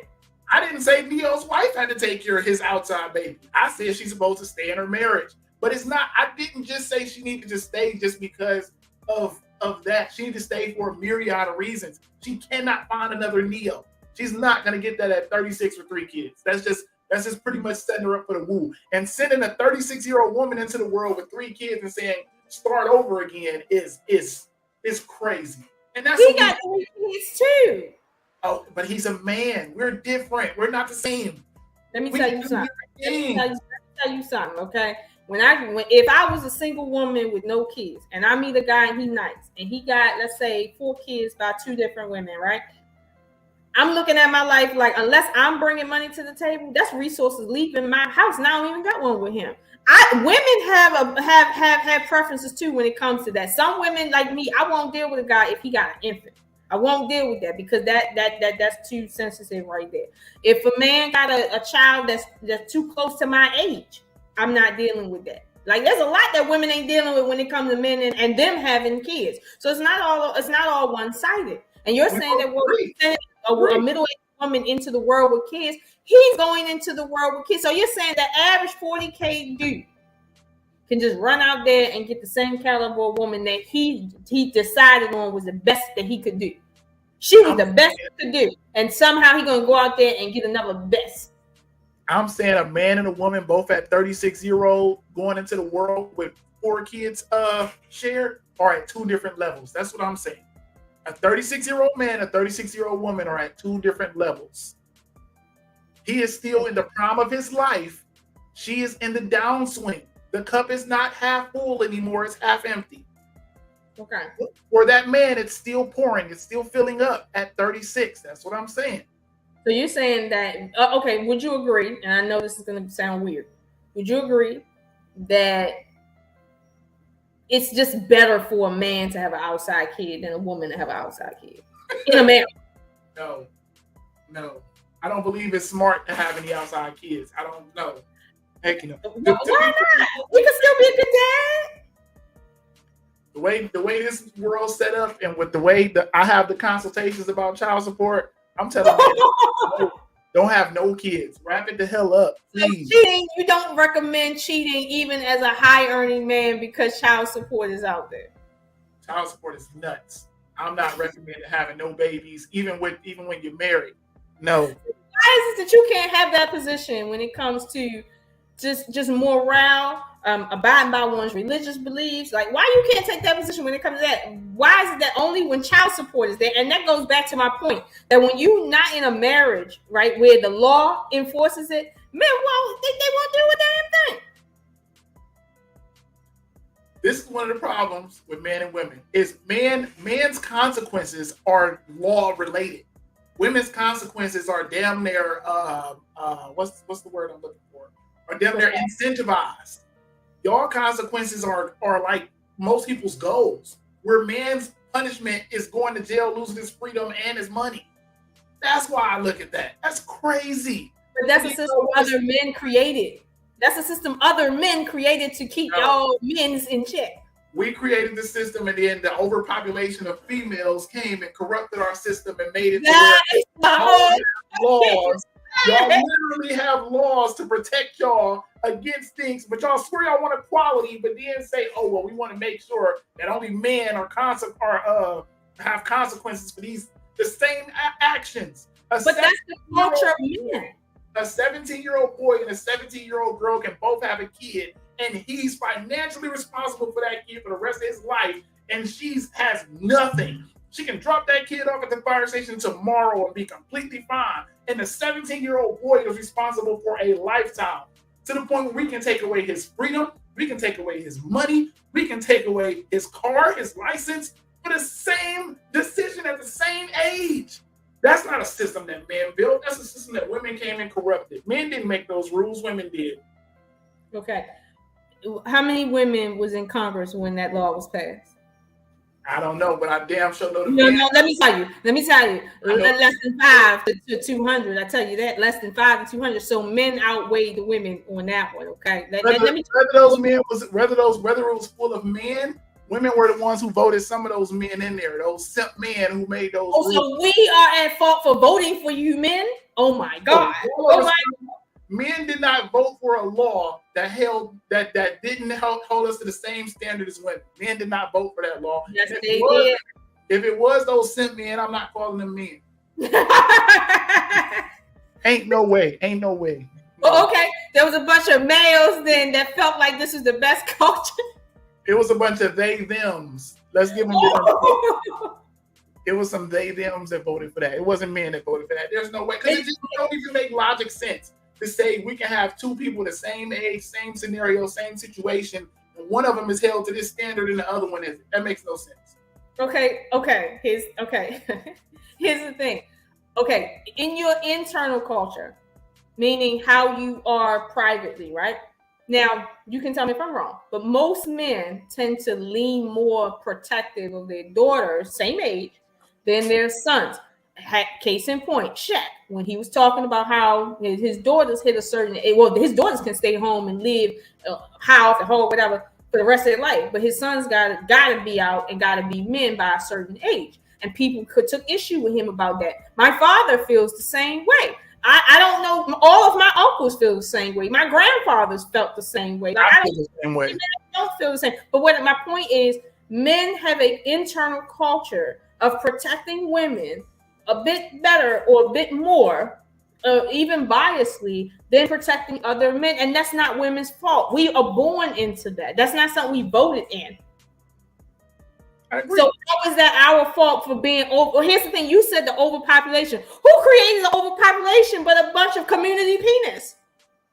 I'm not making y'all at fault for the overpopulation. Right, because that was your fault. For the stupid ass laws that we didn't got while y'all screaming equality and then making it unbalanced. That makes no sense. How are we making it unbalanced? Equality while making it lean like this. How are we making it unbalanced? I just gave you the perfect example of two people. Of who? Okay, you're saying two children, because 17 years old is two children. Two 17-year-olds both make a mistake. It's prom night. Let's go ahead and experiment in the back of the car. Mm-hmm. He doesn't want the baby. She does. He has no power. Once he impregnated her, he has no power, and she has all the power. Where's that quality? Mm-hmm. If he was to get married to her, he might have some power. No, still don't. Still doesn't have any. Not over her reproductive system. None. He has none. Now reverse the roles. They both does it. She wants the baby, and he doesn't. He still has no power. In either scenario, he has no power. Whose fault is that? It's inside of her body. Even if she want to do what he wants, that's not her fault that the baby is her. The trees. We talking about the equality here. We talking about the part where we're supposed to have equal rights. Either way it go, he's still at an unbalance of power. Equal rights can't trump natural positioning. Like, it just can't.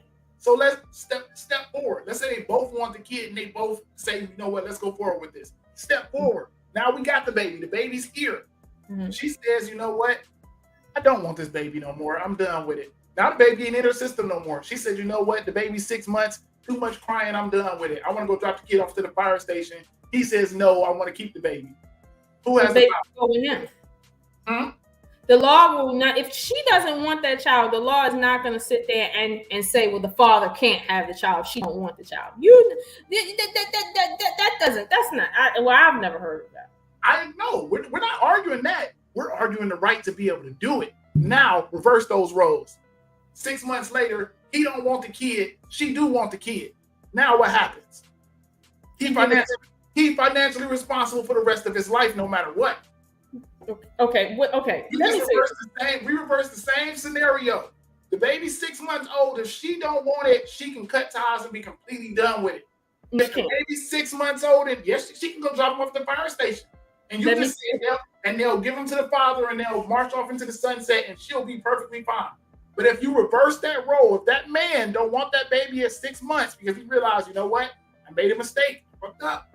He can't just go give it to the mama and say, all right, let's cut ties. He's financially responsible to the point where if he doesn't meet those financial obligations, he will go to jail, he will lose his freedom, he will lose his license, and he will lose his money. Let me tell you 2 reasons why. Because other men refuse to take care of his baby via the state funds. Okay, that's what other men refuse to do. They say you want to. Other women don't want to take care of her baby either. But let me tell you this though, right? I used to work for Department of Child Support, and I'll be honest with you, right?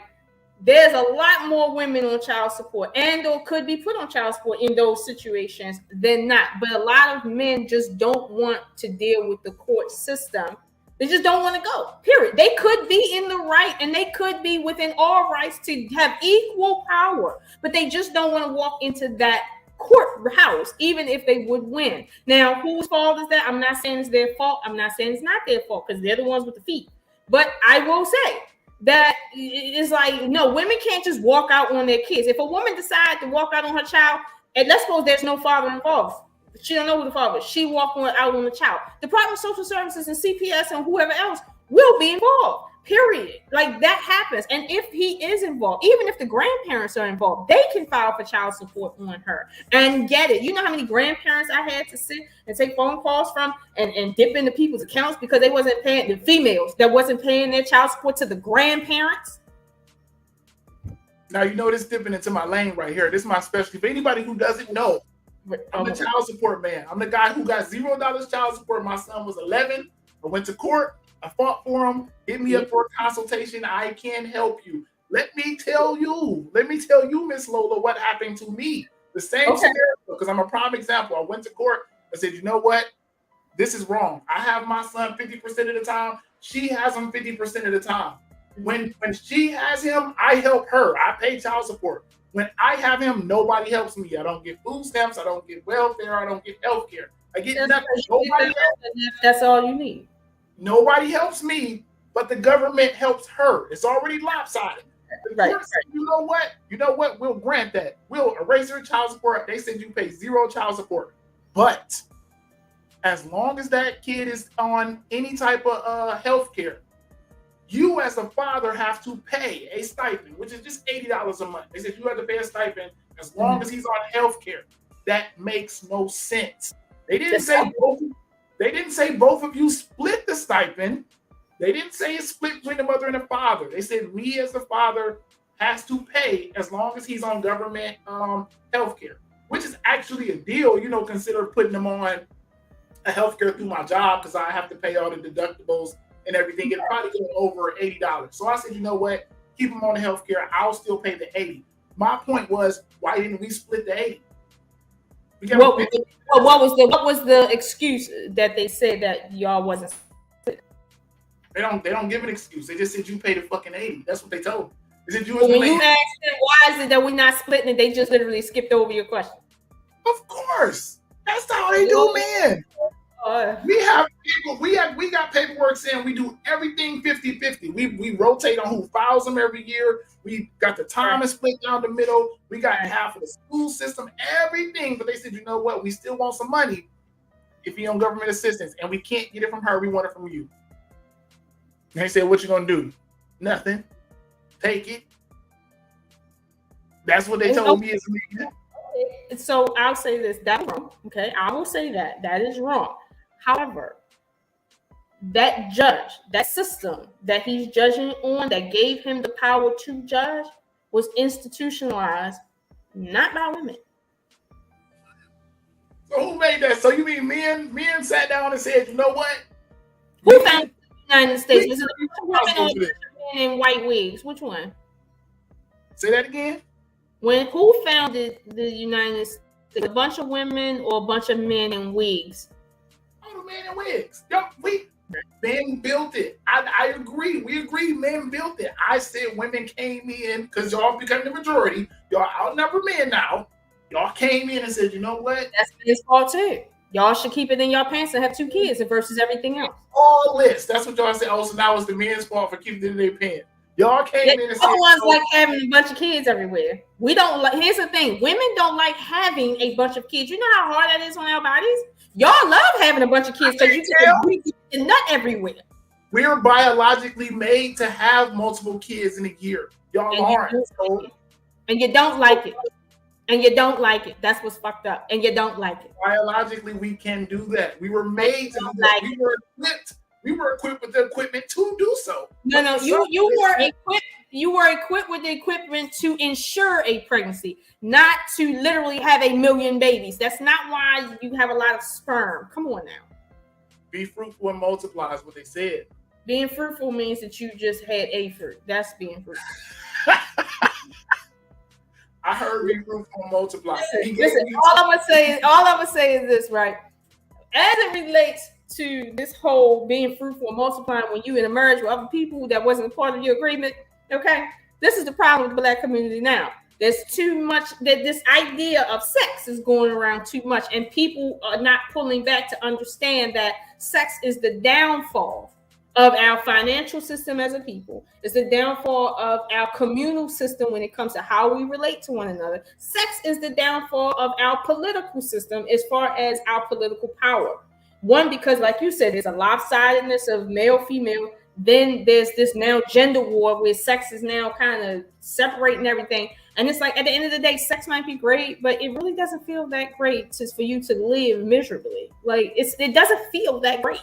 I mean, to live a whole life based on misery afterwards. Like, I'm just saying, it feels good in a moment, but not that good that I want to live like, fuck that. Like, nah. It's a man out here that'll say otherwise. It's a man out here that will say otherwise. They need to be in a hospital someplace because you know they got issues. But you know what's happened to this world? Those men that'll take that are the ones that's paying these $1 million in OnlyFans subscriptions and making these Instagram models rich. So let me just is their fault? It's their fault that women are debaucherous? It's the men's fault? Are you saying that on record that it's the men's fault that these women are debaucherous and keeping them employed? It is the man's fault because we paying for it. Right. So it all comes back to, if not for men, we wouldn't be here, correct? I mean, we y'all taking the money that the man going out into the world and earning, they giving it. Oh, y'all don't get points because you're earning it. You're supposed to. The man going into the world and earning it, doing hard-earned jobs that the world needs, the STEM, the science, science, technology, engineering, and math. They're going out and doing those jobs. Then they giving that money to the women for showing pictures of their vaginas and their breasts. Right. And then the women are out here becoming millionaires based on that. So it's just still the man's money. The man is responsible. So now men are literally contributing to women not being contributors to society because they're paying. It's because it's more advantageous to get paid to just sit and shake your butt than to actually become a productive member of society. So now everybody want to be on OnlyFans instead of trying to go to school to do something in terms of the women. Everybody want to sit and just twerk and get money versus working as a cashier as much as we need cashiers. Whatever. You don't get that. Men's fault. You don't get that one because the drug game been around for a long time. And it's always been incentivized to go out and do the bad things, sell drugs, and make the money. What people said was, they said, no, we don't want to do that. We want to go work somewhere else and make our money the right way. Women can do that. Women fought for the right to be able to go work in these fields. And they said, you know what? I don't want to work in that field. I still want to go sell this picture for more because it's easier. I'm lazy and I just want to sell this picture and make the money that way. Y'all have the choice. Y'all have more freedom than ever. The same way men do. I could have easily been on the block making some quick money real quick. Could have easily said, I want to go do this the right way. Y'all have the choice. Okay. So freedom. Okay, we have freedom. I give you that, Mr. Larry. But see, here's the problem. It's too much talk about freedom. It's too much talk about doing what you want to do. It's too much talk about all of this because now we're looking at marriages not staying together. Because it's not like we get married like that anyway. But even a little bit of marriages we do have are becoming unraveled for the same reason, for the same issues going on in non-marital relationships. Like literally the same issues. Because what you said about Neo's wife applies to, you don't have to be a wife for that to be your situation. You could be a girlfriend. You come into a guy's life and you know his last girlfriend, what he did to her, and the girlfriend before that, and the baby mama before that. It's like, it's kind of obvious that, okay, there's a situation here, right? You don't have to be his wife or want to be his wife to be subject to that circumcision. He doesn't have to be a celebrity for you to be subject to that. So at the end of the day, but that's what we're dealing with. I know a lot of females, right? Like there's a skit that a girl that I listen to, Just Hilarious from my city. She often does this skit about two or three girls that have the same baby father and they all different, right? And it's funny, it's comedy, but you look like you've seen one. And it's funny because it'll be like the smart nerdy girl with the ratchet baby mother with the baby mother that's always like kind of masculine and fighting and stuff. And it's like at the end of the day, each one of these women was Neo's wife, but he wasn't a celebrity. And they wasn't chasing the bag because obviously this nigga didn't have a bag. Okay. I don't know what he had. I don't know what he had that they were chasing. Yeah, I don't know. Okay. But obviously you don't have to be married to have the same problem. So therefore, there should, in my opinion, You shouldn't be in a marriage suffering from what singles go through. I mean, personally, but it's not just celebrities. I'm seeing this all over the freaking place. Like, and now it's like, I know you've heard people say, women say now, why do I want to get married? What's the benefit of us getting married like that? And now they're quote unquote, going off to themselves. Now it's the new MGTOW for women, I guess, or the WGTOW. I don't know. Women like, I'm not getting married. I'm not getting married because this, that, and third. Meanwhile, if marriage is such a foundational institution for family, and we want families, then what's really happening here? And I think it's dangerous. And don't get me wrong, I agree with you on certain things, right? But I think it's dangerous for us to get to a point where we say, look, as far as the women are concerned, we expect them to, hold the line a certain way, but the men aren't expected to hold the line. And women equally have the same sexual desires. They have the same mental issues. When they start getting money, they think they deserve all sorts of stuff. But we're only going to expect morality out of women. Meanwhile, women follow men in terms of culture. So women will never be higher morale.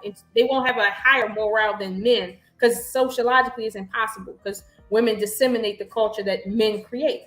So I just think it's dangerous for us to ask women to do that under marriage and think that that's not driving women further and further away from marriage. Because if I have to do that for marriage, listen, we ain't even going to be boyfriend and girlfriend. That shit. No, I'm not doing that. Mm-mm. Well, I think it's safer to just tell women to pick better and pick based on what you want, not what you think you need. Because a lot of people, like you said, are just picking based on the fact that I think I want this money. Or you know what? I got the money. Now I think I just need penis. No, pick on what you want. If you want a man who's smart, you want a man to be monogamous, then pick that from the beginning and stop worrying about all the extra stuff. If she valued monogamy so much, that's what she should have been looking for before she married Neo. Period. But you married him, so now you should stay. You're not going to find another Neo. It just is what it is. What if she could find another Neo? Does that change the dynamics? What if she could? And that's the problem. Y'all keep giving them these hope. Y'all giving these 36-year-old women. So you telling me I'm giving her hope? Y'all giving too much hope. When what we should be saying is, you know what? The likelihood of you finding another Neo is low. Yes, you could. It's possible, but it's not probable. So take the hope out and stick with what the hell you got. Lady, you won. You won. Stay there and win. Stop telling people to leave. What did she really win? Whatever the hell she looked for when she married him. She still got it. What was? A celebrity husband. That's what she got. She got average penis because he had to pay for penis. He had to pay to give it out, and he a celebrity. Most chicks would sleep with a celebrity for free. He had to pay for it. Okay, average penis, average looks, and he probably wasn't even that great in terms of his personality. So what was she winning? Let me give you an example. You work for it. You just got hired at Google. They said, listen, Lola, we'll hire you at $1 million a year. $1 million a year right now. But we need you to sign on for a lifetime. We'll forever give you that $1 million a year. You fine with that? Right now, in your current state. Somebody said, I'll give you $1 million a year to do this job. You gonna take it? I'm not just gonna take it based on that. I'm taking it today. Right now. $1 million no, you taking it today because you're not asking what comes along with that $1 million. Ain't nobody can give you $1 million. Whatever you want. You looking for a job, they say, listen, you hired, we'll give you $1 million a year. You get everything you want right now at $1 million a year. Are you okay with that? You got the perfect job, work when you want, first shift. Everything is perfect. There will be nothing perfect. That's a trap. That's the trick bag right there. No, but here's the I'm old enough to know that's the trick bag. But listen, here's the kicker. You end up finding out later on down the line that Larry got hired at the same position doing the same thing, but I make $5 million. Somebody comes to you and says, listen, Lola, how dare you stand for that? You should quit that job and go start over from scratch somewhere else. Forget that $1 million a year. You need to go start over from scratch because he's making $5 and you're only making $1. Does that make sense to you? Okay. Based on what I'm doing. I know you will. Based on what I got. Now listen, you happy, you sustaining, you perfect, you fine with your $1 million. Your $1 million got you good. But you so worried about me making $5 that you willing to throw away your $1 million? You won. You got everything you want with that $1 million. But you so worried about his $5 that you're going to start over. Okay, here's the thing. She got something that only 25% of black women got. She won, and y'all telling her to go throw that away and start over because he slept with somebody else. He didn't just sleep with somebody else. If it was just somebody else, we wouldn't be here. He was out there doing the most. She won. Y'all so worried about y'all feelings. She won. No, okay, here's the thing. If he cheated a time or two, I don't even think we'd be having this conversation. His cheating seems to be like a medical issue mentally for him, okay? I know another celebrity, Genuine. He had a sex addiction that he couldn't be in a relationship because of that addiction. For last I checked, maybe he got it fixed. But that's a problem, okay? Now, let me say this, okay? Because you're saying, well, she won because she got that, so why worry about the extra 5 or whatever? I like how you like to sum everything down to money, like, and make it like real, like money. Like, only men can relate to, right? Money, okay? I like how you do that.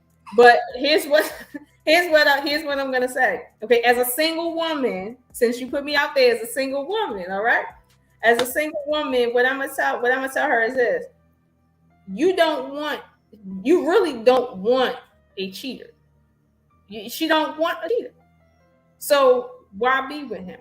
Go get you a man, because you got money now. You got notoriety. You can start your own businesses and create your own $5 million, and you don't have to put up with that whatever you getting from that measly one. You don't have to. That's what I'm gonna tell her. I'm gonna tell her, go make your own $5 million. Don't sit here and accept that bullshit that comes with that one. Go make your own 5 and go get you a man that you really want to be with, that actually will love you and care about you enough not to give you a disease or kill you.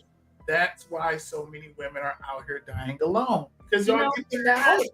Y'all give them that hope. Find me a white walker then, since I'm out on the other side of the wall. I'm gonna have to go get me a white walker and come back and show you what the life is like, because I don't understand. I don't understand. I don't understand this. Like, I'm telling her that, listen, you might not ever get with another millionaire. You might not. But you might get with a guy that don't need $1 million because you don't need his fucking $1 million. You might get with a guy that just makes average money, but you good with him and you good. Period. I love that you keep using might, because she also might die alone. She also might find nobody. She also might end up with a dog. There's a bunch of mights. Y'all don't never talk about the bad mights. Y'all just always say, girl, it might be better. Girl, you might get another Neo. Girl, you might get with Drake. Guess what? Girl, you might be with Ruben Studdard. Girl, you might be single forever. Girl, you might not ever touch another penis for the rest of your life.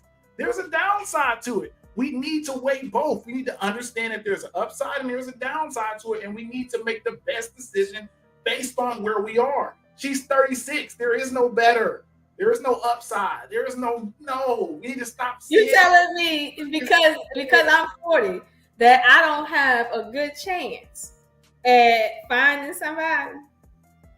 I'm saying at 40, the chance of you finding somebody of value, and high earner, is low.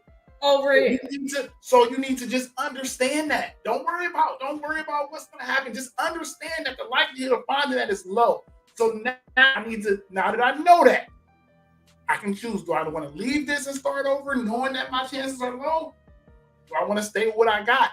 And then leave when I'm, what's the Bill Gates' wife, Dr. Dre's wife, and what's the other, the rich dude that just got divorced?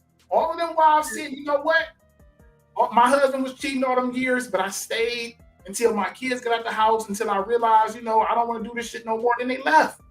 I don't have no problem. The situation is still the same, even though the kids is grown. No, we raised our kids now. We're not worried about that. As a woman, you're still faced with the same challenges, whether or not you left when your kid was 2 or 22. You still single. But now my kids is at the house, so now it's a different dynamic. I raised my kids. I fulfilled that obligation. Now the only person I need to worry about is me. So if I leave and I fuck up, then it's only on me. But if you leave with toddlers, it's on all of y'all. It's on the family. Okay, okay, it's on everybody. I can accept that it's on everybody, but the only issue is that most women, especially most Black women, will not be a top 1% earner. That's what I understand. But meanwhile, all of us are dealing with the same issue that she dealing with me and Nia. Knowing that men are going to cheat then you can go into it picking better. If you know that, if you know the downside, it's just like a job. It's just like a car. This is why I use so many metaphors, because y'all don't, I got you trying to drill it in your head. If I know I'm going to this car lot and I know every car I pick, the driver's side window is not going to roll down. I have to deal with a bad driver's side window no matter what. Then now I can focus on other shit in the car. Now I know no matter what, when I go through a drive-through, I'm going to have to open this door. So now I can start worrying about, you know what? Even though my driver's side window don't work, I'm going to make sure my tire's good. I'm going to make sure my other windows work. I'm going to make sure the engine is good. I can worry about the other traits as long as I accept that. Y'all don't want to accept that. And that's your problem. Maybe we don't want to accept it because AIDS and monkeypox is going around. Maybe that's why. Maybe we don't want to accept it because we don't want our children dealing with half brothers and sisters that they probably will never see. Maybe we don't want to deal with that because we don't want incest going on later down now. Maybe we don't want to deal with that because at the end of the day, we didn't sign up for that. How about that, Mr. Larry? Does that matter to you? That's why the world and the state is in. That's why nobody's getting married, because y'all don't want to accept what is. Why don't you accept outside kids? And because the state doesn't care about the fact that she got outside kids, that marriage certificate is an affidavit, and those 2 children that ain't yours is yours. So why you won't stay for that? Because I'm 34 and I don't have to, and I will not. 34 and nobody. Because I'm learning. I learned early enough that I can still change it. Most of y'all ain't. See, y'all giving out this bad information, and those young girls that still have a chance to change it ain't changing it. They ain't changing shit about this man. I wish somebody would have told me at 18, 17 not to have a kid. I promise you, I would have been a different person. But because we didn't give that information out when I was early enough, I got jacked up. But I still have a chance to change it. Most of y'all don't. Most of y'all women get past that age where y'all can change it, and then y'all want to start changing it. No, the likelihood of changing it now is low. Let's just accept that, and then we can make better decisions. Why is it that men don't want to accept the fact that, you know, maybe women over the age of 35 might have some value beyond their vaginas? Maybe women aren't just their vaginas. Did you ever think of that? No, because the men are the ones. Never thought of that. The men are the ones who get to choose your value. I'm not saying they don't. I'm just saying that maybe you know, a woman's vagina isn't done at 35, and maybe she's not done as a person or her usefulness at 27. I'm hearing low numbers now, but maybe she has more use than just that. And all I'm saying is, I'm not saying that men shouldn't see women sexually, because we're sexual creatures. But to only see women through that sexual lens and say, well, when you're not sexually attracted to me, you have no value. When women and men both possess value, that's diminishing the relationship between men and women. And thus, here we are in 2022 talking about quote unquote gender war, and nobody is physically fighting no damn body. Well, some people are, but you know what I mean. Who determines women's value to men? You said who? Men determine what they value in women. They do determine that. Oh, and who the values of how much a man is valuable to a woman? Who determines that? Women? I'm not saying that. I'm not disagreeing with you. Okay, then. So if you don't disagree, then why are we having a conversation of why don't you value? We don't. What I'm saying is women offer more value to a man's life than their vaginas. Period. If women only brought vagina to the table, men wouldn't be able to stand them in a room.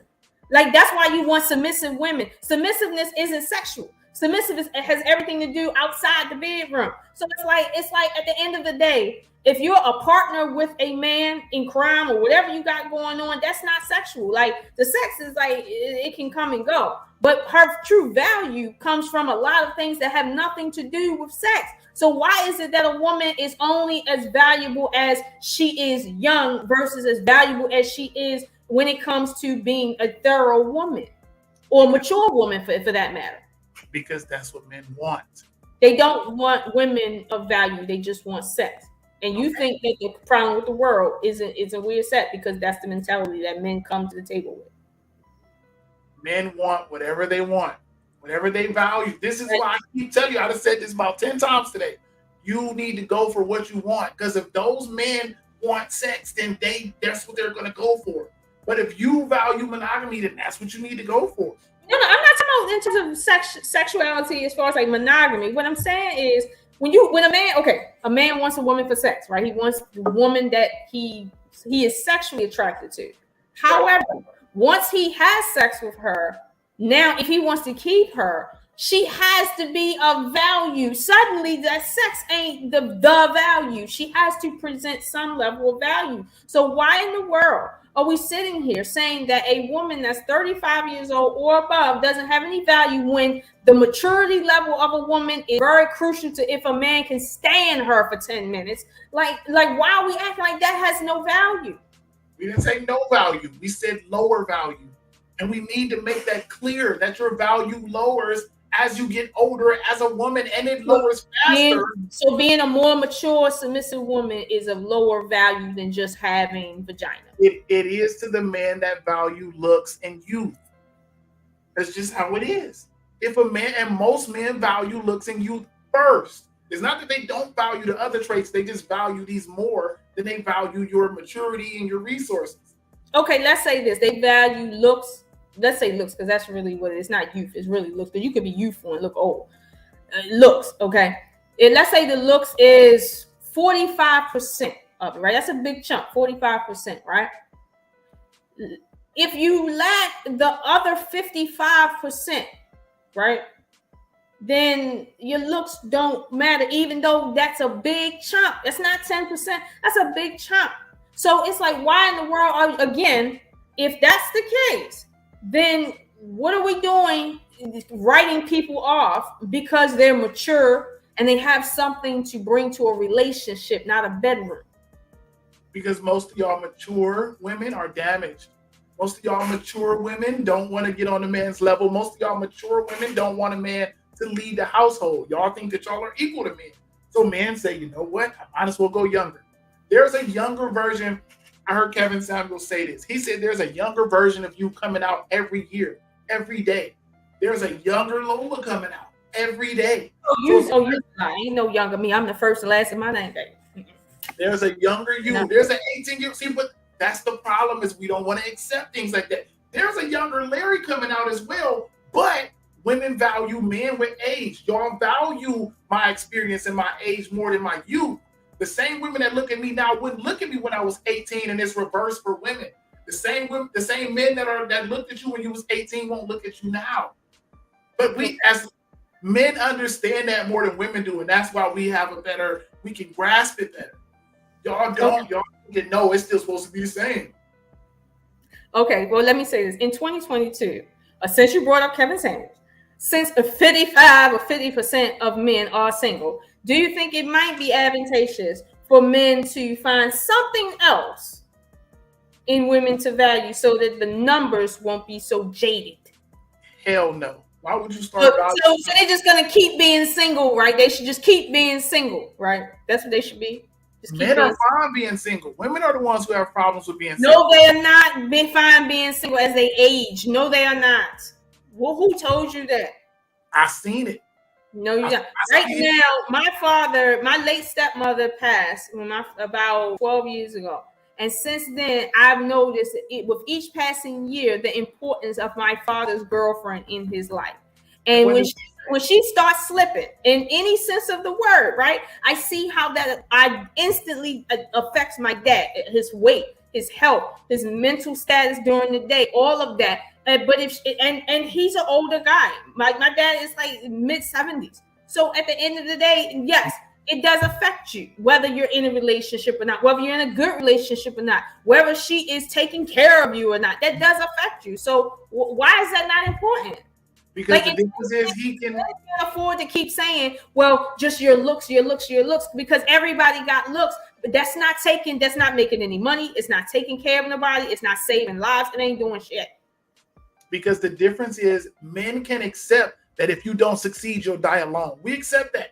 I know it. I know if that's I don't. That's why these men are in MGTOW screaming about what happened to them, because they can accept what happened in middle school. Right? We can accept what will happen if we don't change. Most men can accept that. If I get old and I'm not making enough money, I'm going to die alone. I understand that. That's why we have to change that shit now. That's why MGTOWs are mad, because they don't want to accept the fact that they have to get out here and be more successful. They don't accept the fact that they have to go make more money and that they have to go get their bodies right. That's why they went into MGTOW, because they're over there saying, you know what? I should be able to get a high value woman or a good looking woman regardless of what I look like, regardless of how much money I make, as long as it's going to go my own way. I'm not saying all of them, but I'm saying most of them. From the ones that you were talking about, the ones that's out here screaming and have a problem with the way shit is. The ones that have a problem with the way shit is are the ones that don't want to accept the fact that they have to be better in order to get the women that they want.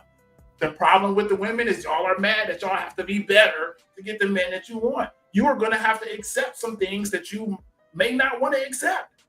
You know why some women feel like they shouldn't have to be better? Because they're already great. Okay. And it's like, be better. It's like you come to the table, you look good. You come to the table, you smell good. Yeah, you can cook. Your house is clean. You're on fleek. All that. Okay. You're feminine. And guess what? You still get cheated on. Still get lied to. Sometimes you still get smacked in the face, punched in the face, all of that. And it's like, what else can you bring to the table? Because it's like you bringing the only real thing that you have, which is your womb, and that ain't good enough. Your looks ain't good enough. Your cooking ain't good enough. Your sex ain't good enough. Nothing's good enough. So it's like, maybe that's why. Maybe we're already great and we can't be greater. Like, we're already great. You're great for the man you're supposed to be great for. The problem is you're great and you're picking men that are good instead of picking the men that's supposed to be great to you. You're supposed to know that everybody great to everybody in the beginning. That is so unfair. You're supposed to pick the man that want what you want. You're supposed to find a man. They all say the things that you want in the beginning. They already know what you want as a woman. They know what you want in the beginning. Then guess what you should do? Then you should wait longer to have kids with them. If they saying that shit in the beginning, if you know they're going to say that in the first 6 months, then why don't you wait until a year to start having kids with them? Why don't you wait until the year? Why don't you wait until the year to start making it official and start talking about marriage? If I know you won't bullshit me in the first 3 months, then why would I still be having kids with you in 3 months? Okay. That's the problem with our women. That's the problem with our women is y'all giving away y'all most precious gifts too early, and then y'all get mad like, well, I was great and I was good, but you still had kids with him while you were still great and good instead of valuing what you had to value. Hold that value. Hold that back from Pookies and Ray Rays and keep it to yourself until you find somebody that's genuine. And we won't have to worry about none of this. Okay, I will give you that point because I do agree with that. Although in my case, it was very much it wasn't that, and I mean I was a kid, and it was kind of strange too. But I do believe in that. I wouldn't tell someone to follow my lead or my mistake. I wouldn't, because I even inside of my life, I knew that the problem with my situation, that it wasn't for anyone to follow. It just wasn't good. Even though, you know, life did kind of work out for me, but I know I'm an anomaly amongst anomalies. So I'll give you that. I will give you that. But here's the thing, right? A lot of men, they listening to these conversations too, and they like, oh, y'all gonna wait for a whole year, so I'm gonna fuck off for a whole year and then do the same shit. They're not really doing that. So you adapt. There's a way around it, because listen, I said this to you before. If a man is willing to wait a full year for you just to get your vagina, if he ain't waiting. That's the problem. He's sleeping around with other chicks having a good old time. You should know who you're dealing with. Then don't deal with him. How she supposed to know who he dealing with when she ain't around? If after 6 months, you should know. Y'all good enough. Y'all know everything else. Okay, now ain't lying. See, unlike me, I don't check people's phones. I ain't stalking nobody on social media. None of that. I see now you want us to be crazy. That's what you want. You want crazy. I'm saying be crazy. I'm saying do your work. You gotta work. Y'all don't want to work. I'm gonna create a hashtag called "Do the Work, Investigate." Mm-hmm. Hashtag do the work. Y'all need to do the work. You need to make sure you know where your man at. If you're dealing with somebody for 6 months, you should know if he's sleeping around, if he disappeared for 3 days. Don't let him come back. I'm telling women to have standards. And y'all be sitting there like, what do you mean have standards? Ma'am, have standards. If he not treating you right, if he disappeared for a week and try to come back and act like everything cool, don't mess with him. Okay. Y'all can do this. It's legal, you know? I'll give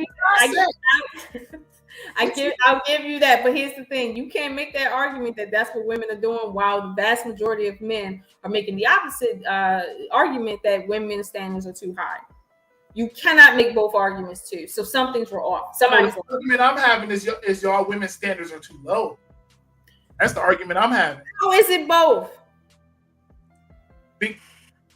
Most men. So what y'all do is y'all mix the standards. Y'all will say, you know what, my standards are up here, but then your actions will show something else. You'll say, I need a man to be good. Oh, you good and sneaky with that, Mr. Lara. Of course I am. Y'all want a man to be doing this, and he got to have his money, and he got to be monogamous, but then you still go have a baby by Nick Cannon.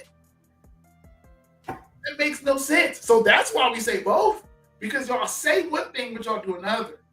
No, we having babies by men that work at the patent office, for the U.S. patent office. No, we having babies by bankers. That's who we having babies by, who's still doing the same thing. So in reality, by him and then demanding more after you had a baby by him, then you be like, you know what? Even though I had a baby by a man making $50,000 a year, now I want somebody to come making $200,000. That makes no sense. Okay, that don't make any sense. You but had before you had the baby. No. Okay, so wanting somebody to make $200,000. Okay, that don't make any sense. But honestly, after you have the baby, a lot of people get, as they say, post-nut clarity, and then they start doing this extra stuff. Like, don't say that women are the ones that don't see it coming or don't look for it, when in reality, there's a lot of circumstances to which once you have a child in it, people literally like start acting differently, and sometimes it gets down to a point where there's no other choice. Like, really, sometimes it does. Oftentimes, that is how it is. It's not just women just see it and just ignore it. That's not what's happening on the ground. You want to know why I put more pressure on women? Because y'all have more to lose. Y'all have y'all bodies. Y'all giving away y'all bodies to these men. Y'all having babies. We just established earlier that a woman can only have one baby a year. So you're messing up your body every time you have a baby. So you have more to lose. So you should value who you deal with more. If I know the person that gives me a baby is going to permanently alter my body, I'm going to make sure that I'm just not sleeping with anybody. A man can do this and not have anything physically happen to him. I can have 10 kids right now and nothing will happen to me. Nothing will happen to my body. If you have 10 kids, you will be altered in ways that nobody can imagine. That should mean something to you. And that should make you want to say, you know what? Maybe I do need to focus on this more than men do because we're different. Okay, I will give you that. Okay, that's true. That's a fact. Women do have more to lose. However, okay, when it comes down to things like marriage, right? Men have more to lose. So why aren't you telling them that they need to keep it in their pants? But now we're still holding the woman more accountable than the man. You want to know why? Because marriage rates are down. Men aren't getting married right now. If we had an overabundance of marriages, if we had a bunch of men just out here marrying for no reason, I would say that more. Like Neo marrying for no reason.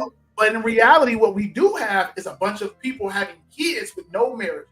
So what we need to focus on is the people that are choosing to have these kids, which are the women who has all the power, which are the women who has more to lose. If we had a bunch of marriages, we need to be talking to the men, but we need to be talking to the majority.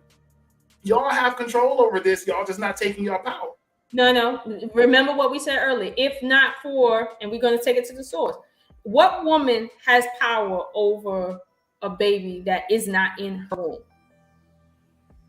Y'all have all the power. What power does a woman have over a baby that's not in her womb? All of it. A man has to go file for rights to a child. If he's not No, you're not understanding my question. If the baby is not in her womb, meaning she hasn't gotten pregnant yet, what power does she have? You have the power to control whether that penis comes near you or not.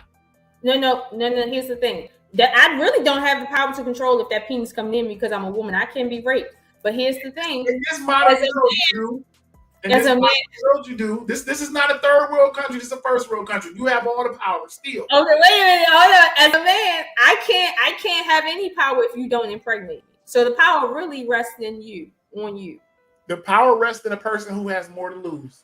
None. Oh, see, now you're saying more to lose. All I'm saying is nobody has power until somebody gets pregnant. But here's the thing: who decides who get pregnant? The man. He decides who he put his penis in. So in reality, listen, nobody gets pregnant. There's no child support if your penis does not create that. I agree. And also, there's no child support if your vagina doesn't create that. No. There can be child support if your vagina creates it because you can be raped. That in mind. We can say the same thing about men, but again, now you're getting into the minority instead of the majority. See. What we're talking about is the majority of people who are out here having kids freely because there are no consequences. That's what we're talking about. The women, like Leo, he out there creating single mothers, and he married along with the single men too. So in reality, right? How are we gonna keep blaming women when we got Pookie and Ray single making single mothers? We got Murray, Pookie and Ray making single mothers. We got Murray, Jason from the nerd school making single mothers. We got everybody making single mothers, but everybody got a problem. And this goes back to that male culture I'm talking about. Men have a culture of doing them. And then they also have a culture of being upset at the ecosystem that the men create. Men literally are creating an ecosystem where other men don't have a chance. And then they turn around and now they're mad. They're the ones that have most of the power in Congress, but they're mad about the rules that's being passed. They're the ones that have the power to impregnate or not impregnate, but now they mad because of the rules they created for child support. Really? So listen, this is all Nick Cannon's baby mamas. We put it in count. These are all Nick Cannon's baby mamas. It's 5 of them. But then we got Nick Cannon right here. We got 1 Nick Cannon and we got 5 baby mamas. What you're telling me is, let's talk to Nick Cannon. Hey, Nick Cannon. Why did you go around to shoot the club up? Why? So we don't get on that 1 Nick Cannon. And let's just say he stops. But we got 5 women over here who are still going to keep doing it because we focused on Nick Cannon. So the 5 women going to keep finding men to sleep with. The majority of women are going to keep doing what they're doing because we're so busy focused on this 1 Nick Cannon over here. And that makes sense to you. Listen. Okay. Y'all better fuck with me, boy. I does this, man. I does this. Wait a minute. Y'all outnumber us. Y'all already women outnumber men. There are more of y'all. And more of y'all are making bad decisions than the men are. So you want to talk to the minority. That makes no sense. When the majority are going to keep making bad decisions. We got to start with the big. Hold on, I'm about to throw Kevin back up in your face. Kevin said that the men that's doing this is a small percentage. So we just focus on that small percentage of men, all our problems will go away. If those small percentage of men that keep on doing this crazy stuff, shooting up the club, if we could just get them to stop, all our problems will go away. No, because the women are. It doesn't matter what the women do. The small percentage still find somebody to sleep with, whether it's Nick Cannon or whether it's Joe from down the block. They're gonna find somebody to reproduce with. So who we need to focus on is the majority, which are the women that are going out and doing this stuff because they just like the way Nick Cannon looks or like the fact that he got money. They didn't choose Nick Cannon to reproduce with because he was a great father. They chose him because he got money. These women didn't choose Neo because he was a great father or a great husband. They chose him because he got money. So why do we keep trying to tell Neo, stop marrying these women and giving them access to your money? Because he's still doing what's right. He's still marrying them.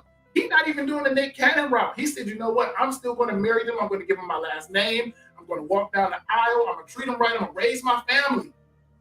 But you're saying leave that. You're telling her to leave that and go find somebody else. A man who said he wants to do this and do it the right way. Okay. I can't tell her to stay with a cheater. Like the word cheat should tell you you're going to lose. Okay, if you play fair with a cheater, you're going to lose. I can't tell her stay with a cheater. But what I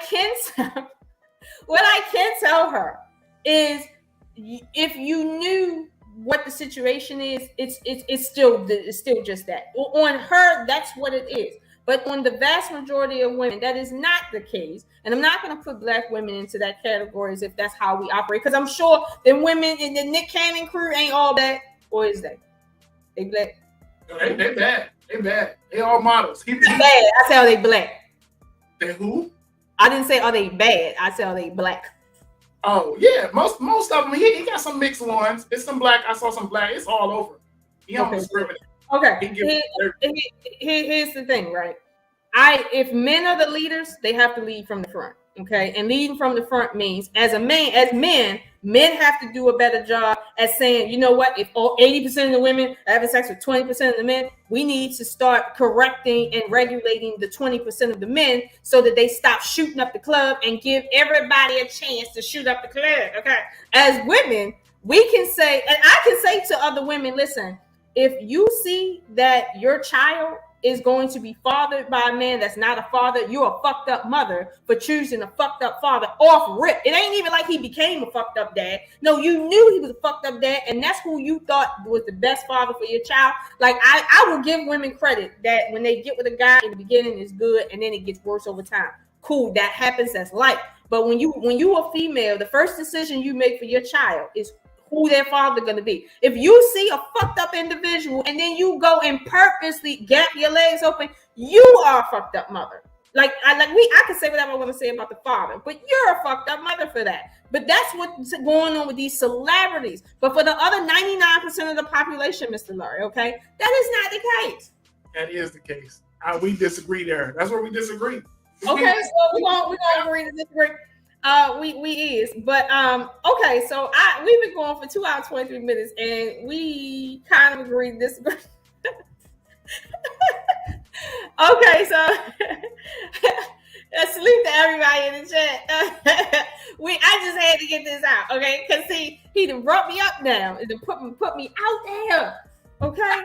But I'll give Larry. He is correct on a lot of stuff, but I'm telling you, it's a dangerous precedent when we sit here and keep talking about women. The main thing we disagree on is women don't want to accept their responsibility. You agree that 80% of women are fucking up, but you said that 20% of men are fucking up, and you want to focus on that 20%. When in reality, if we focus it on that 20%, there's still 80% that they can go fuck up with.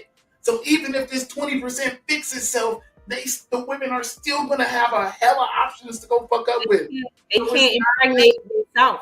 They can't impregnate themselves. They're gonna go get it from the 80% that we not talking to. Talking about the 50% that Kevin Samuels was talking about that are upright men in the middle class. We said 20% of men are fucking up. We said 80% of women are fucking up. If we talk to 20% of men, 20 out of 100, we talk to 20 men and we say, hey man, stop doing this stuff to these women. The women are still gonna have 80 more men to do it with. That's what I'm saying. They still gonna have men, and those men are gonna sleep with women. The math don't math. We need to focus on the 80% of women that are making these bad decisions, and we need to say, hey, y'all stop sleeping with these men and making these babies. If we do that, that'll leave the men with smaller options to even do it. So you agree with the likes of Cynthia G. You agree with the likes of some of these other content creators that say, listen, hold your womb against these guys and create and thin the herd, basically. You agree with that? I agree that you should protect your womb. That's your most precious gift. You should value it and protect it by all means. By any means, you mean? Like Malcolm X, any means? Any and all. You should value it and protect it. Okay. Y'all don't, and that's why we in the state we in, because y'all don't want to value it. We know men, and you know men ain't gonna value it. We can't value it too. Why? We value what we control. We control relationships, and we value that. That's why we're not doing it. That's why we're not getting married. Okay, but y'all having sex though. Of course, because we don't. Y'all control access to sex. We'll take it. I swear to God. Okay. We control access to relationships, and we're not getting in relationships. Okay. Mr. Bass, did you want to chime in here? Because it seems like he's winning, but he's cheating over there. Ooh, man. Salute to everybody here. Salute Brother Larry Legend Speaks. Good to see you, bro. Thanks for blessing us to being on the platform. Appreciate you, brother. I am here. Lola, you're cooking as usual. Good to see you. Good to see you. Good to see you. Listen. I think you both have valid points, but I think with me, like I said, I ain't never had none of these problems from either side. You know what I mean? I've been out the game for a minute, for over a decade, but even with that, I would say this, right? Like, you just gotta gravitate towards like the circle that works for you. You know what I mean? Like, not everybody's gonna be meant for you, and that's either for a man or a woman. So when I see men complain about women who have weaves and the long nails and all that, these women ain't checking for you anyway. They don't want you anyway. So you getting mad at them, mad at the Cardis and Megs and all that. They're not even choosing you. They choosing dudes that's on a different wavelength or probably on a higher, spectrum than you, especially financially. They're not even looking at you. Like, you couldn't even talk to them. You couldn't even bring them a glass of water. You know what I mean? Or if you did bring them a glass of water, they would ask you like, can you bring them another glass? Like, you know what I mean? Like, you wouldn't be somebody that they would even be interested in. So that don't make no sense for the men to complain about women, but also vice versa for the women to complain about men. If you complain about these high value men and these high value men and this, that, and the third, most of the time they're not choosing you anyway. You know what I mean? If they do choose you, it's only for like a one night stand or just to have fun with, and then they're gonna keep it moving. You know what I mean? Now for the brothers who, are impregnating women and they just leaving them and they just not, salute the brother Brian, Mr. Brian in the chat. Good to see you, brother. For the ones who are doing that and they being deadbeat daddies, listen, I'm a product of that, you know what I mean? And I know how that feels to not have your father there, so I can understand why that's not a good thing. You know what I mean? Because it's not. But for the men who take care of the responsibilities and they do what they gotta do, I ain't got no problem with that. Like, take care of your responsibilities, do what you gotta do, and take care of the women that you are actually getting pregnant. You know what I'm saying? But I still think, especially when I look at like men who are up there financially, like I look at a Neo or Nick Cannon, like they can do whatever the hell they want to, like literally, because they can afford it. And the thing is that the women that are choosing these men, they have to they understand what time it is. Like, they understand, like, okay, this guy has this track record. He's done this, he's done that.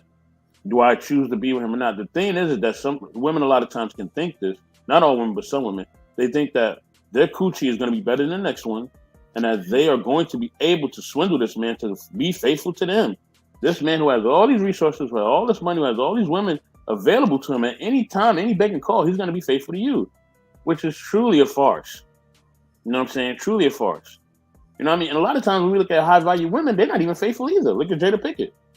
You know what I mean? So, I mean, let's just be real. Like, when you making a lot of money, you got a lot of resources and power, you do what people with money and power do.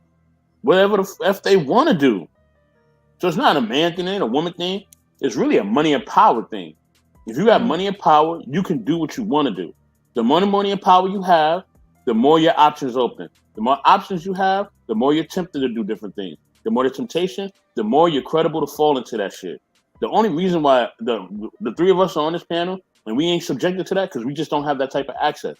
Them type of doors ain't open to us. Those type of doors was open to you if you knew that you had, as soon as you woke up, you had 40 guys that wanted to be with you, just because you're you and because you got that name out there, your perspective would be totally different because you'll be in that circle. We're not in that circle, so we don't know how it feel. You know what I mean? You don't know how I feel where there's so many DMs coming in that you don't even know who it's from. You know what I'm saying? And you got to situate which one is from your family, which one isn't from your family, which one's from the people that you care about and don't care about. Like, these people have access to things that we don't even have access to. They're so popular, they don't have to even pay for shit. You know what I mean? They don't have to pay for food, they ain't got to pay for clothes, nothing. They're giving these things. Things that me and you got to work hard for, they're giving. You know what I'm saying? And that even comes down to relationships. People are willing to sleep with these people for literally nothing, just to say they slept with them. So, and that's sad. That's very sad. Unfortunately, that's a byproduct of capitalism and freedom. This is the country you live in. Hey, that's just what it is. That is true. That's very true. And I'm not knocking it, but I'll say this: your character is really who you are when under circumstances like that. That's where you know what kind of character you're working with. Because honestly, okay, if you're okay with what you have, right? If you like what you have, then you're not apt to throwing it away for something that you might not like or you don't want or you only want for a little bit That doesn't make sense.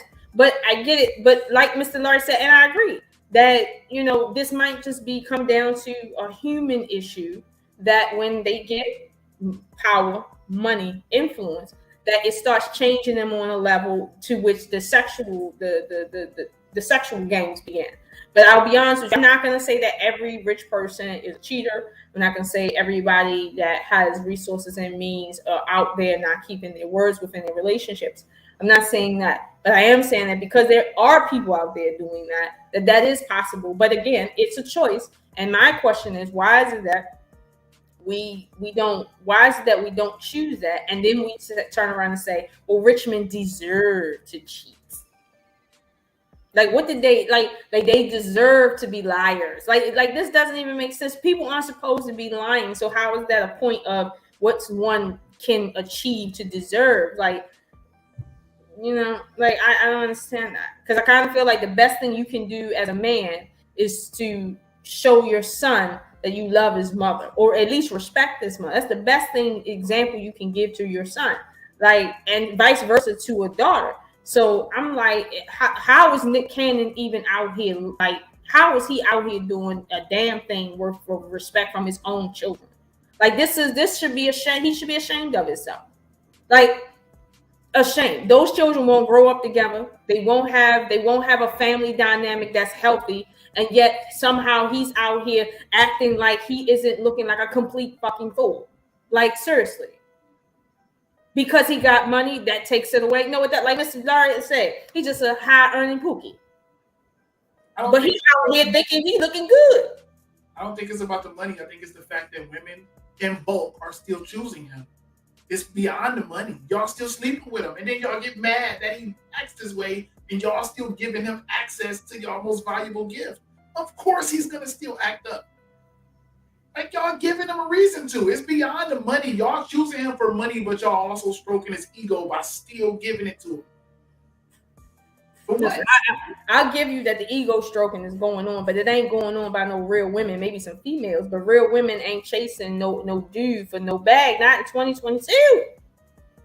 I can't tell. They still sleeping with him. Them poor females is out there doing that because they need a bag. And why do they need a bag? Because they don't offer anything to be able to get a bag. If the only thing you know how to do is something sexual to get money, truth be told, you're not talented. Everybody has sex. Humans were created to have sex. Just because you can snap a picture of you doing something sexual, like, stop it, okay? Seriously, you are of no value to society. You really aren't. So how do we fix it? If we know men are out here still being able to sleep with women, we know women still out here sleeping with men based on the fact that they got money, how do we fix it? Here's the thing. I feel like it's fixing itself to a degree. I feel like it's fixing itself on the ground, not in Hollywood, but on the ground. I feel like it's fixing itself because these celebrities are listening to these conversations. They are.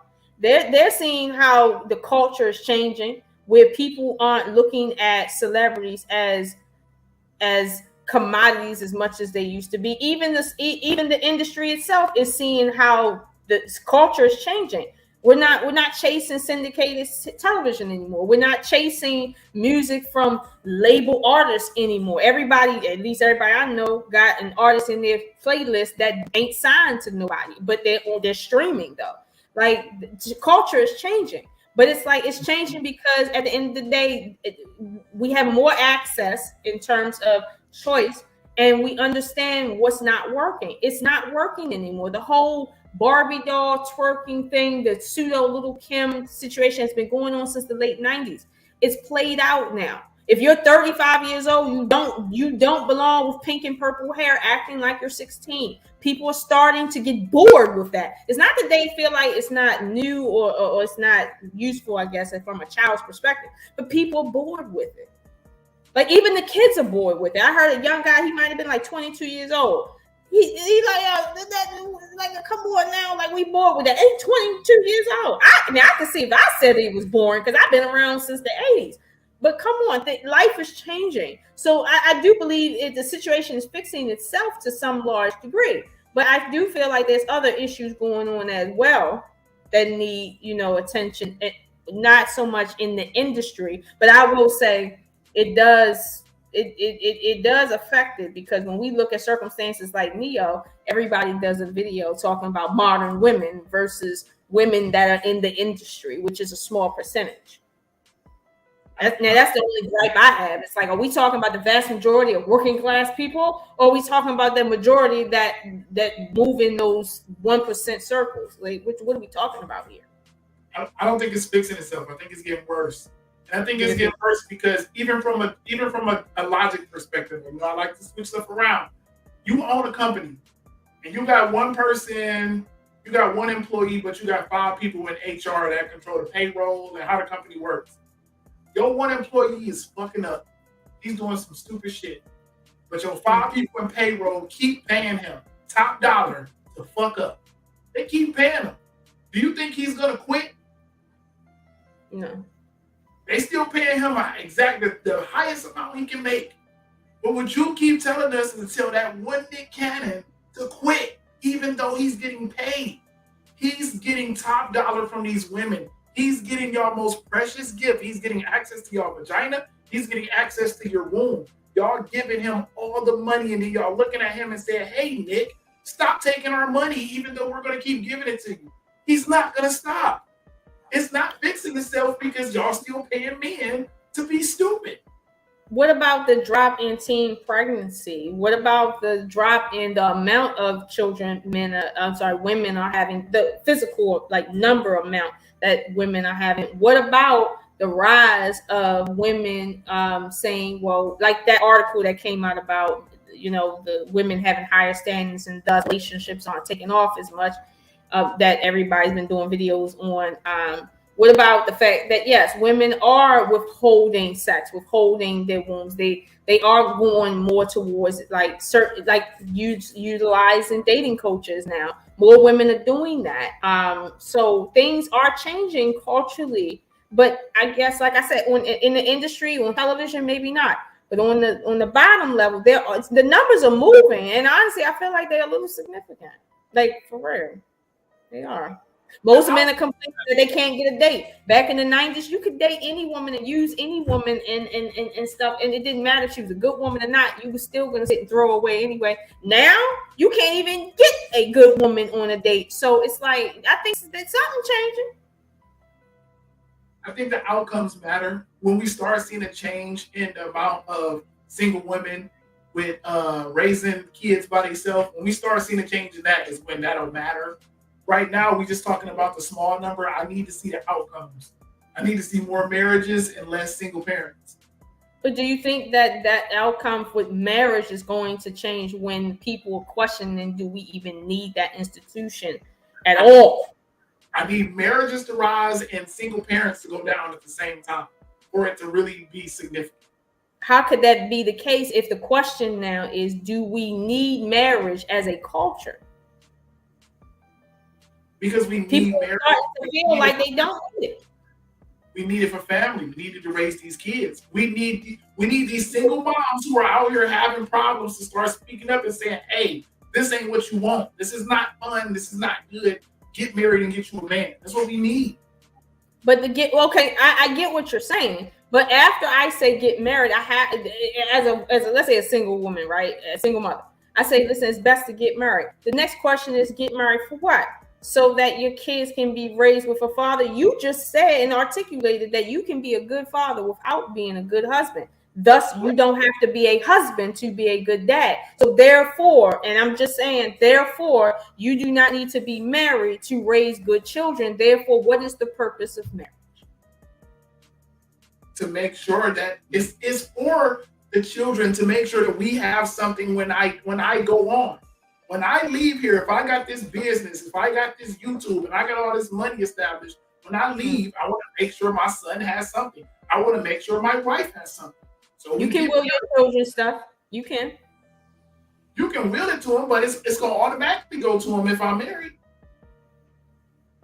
I mean, at the end of the day, the thought is it's going to them. So do you need to be married? No, you can be married, but you don't need to be married. You don't need to, but we also want to make sure that we're taken care of. When we're old and crippled, and you don't want to take out that garbage at the age of 60, you gonna want that man that's over there to go help you with that. Okay, let me help you out, Mr. Lauren. Here's what I propose. I propose, and I know in the beginning you said this is a problem, but I propose that now that we're in this new era, right?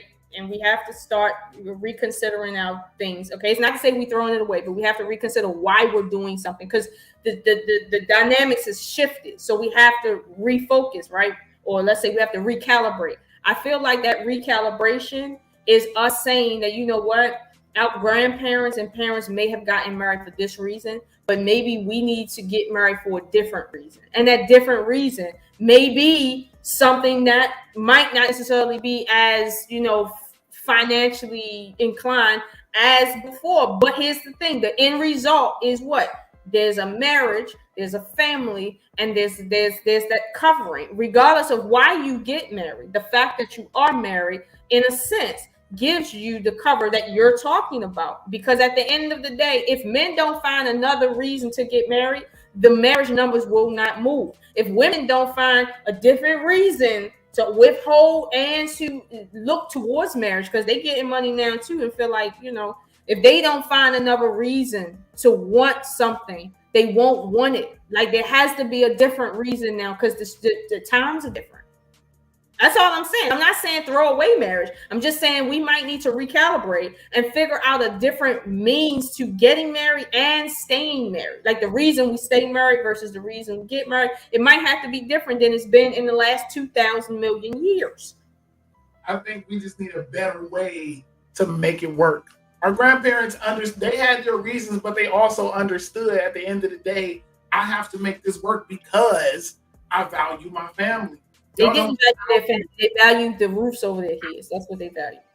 Well, then maybe y'all should start valuing your families. Well, no, that's the thing. We value family, right? But we value family as a result, as it relates to loyalty. If you're disloyal to me, I don't see you as family. That's not the same thing.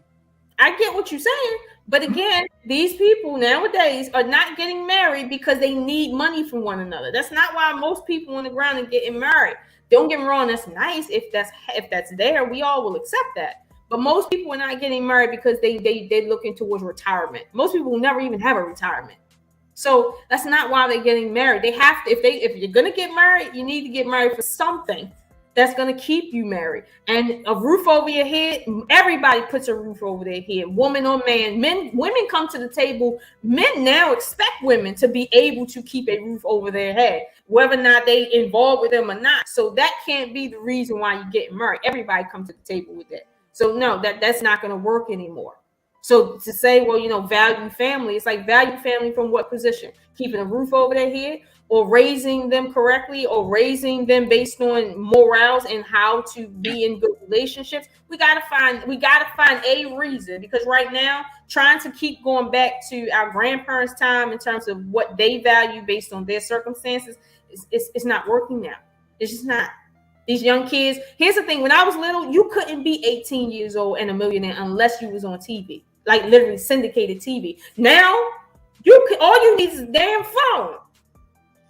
Like, you telling you these kids don't got problems because they can get money at 16, 14 years old, making money that I've been working my entire life to get. So no, the situation is different now. So we have to do something different. I'm not saying do something wrong, but I am saying do something different. And I think I'm more focused on a genuine relationship versus, like,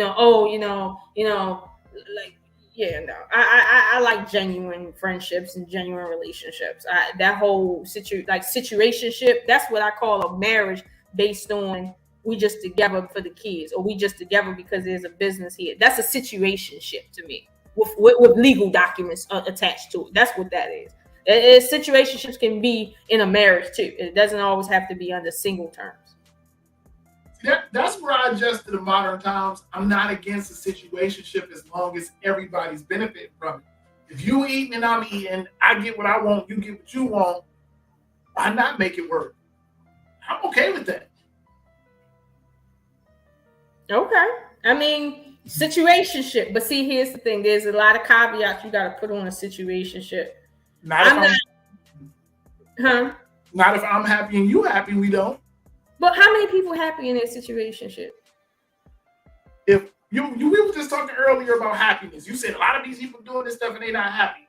If I'm getting what I want, if I want a working woman who can also come home and cook and clean, and she can split the bills equal, and you want a working man that can come home and cook and clean, the bills equal, you making 30 and I'm making 30 and we both making 60 together and we both cool with 60. Why the hell should anything else matter?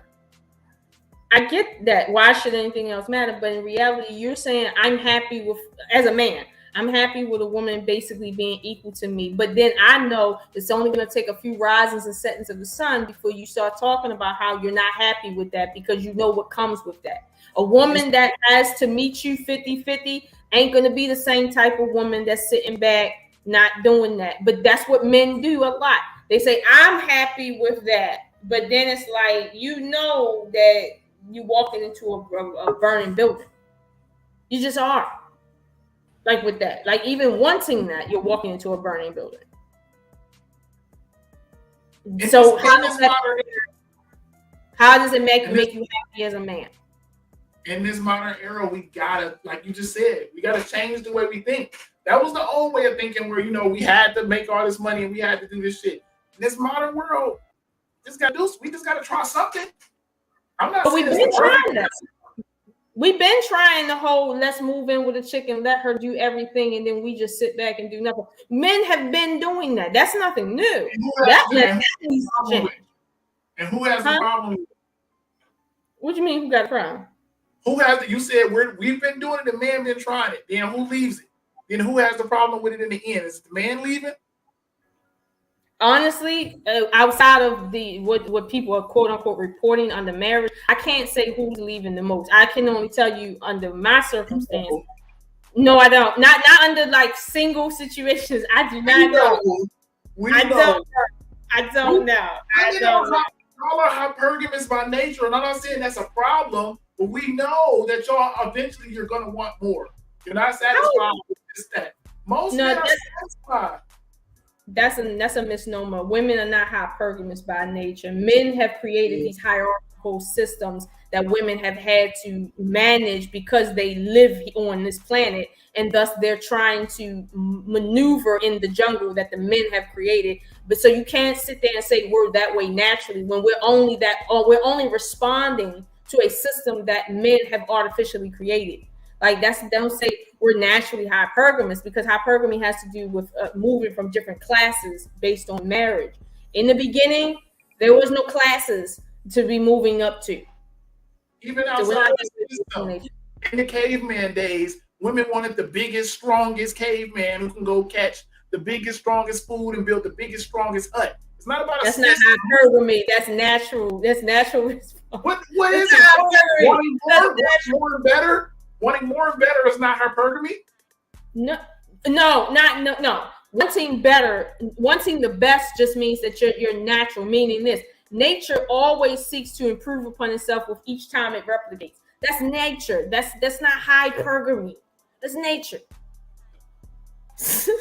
Don't laugh, like that's hypergamy. Now you want to play with words. Now we want to play with I'm not playing with words no more than you play with words. When it comes down to it, y'all still keep wanting more and more. More men are just happy. A lot of men are happy with just saying, you know what, I make $40,000, I'm fine with this. Most of the time, men don't make more money because we just want more money. Most of the time, men make more money because it's going to get you more vagina. Most of the time. And that's all they care about. That's all they care about. And all I'm saying is, can they care about something more?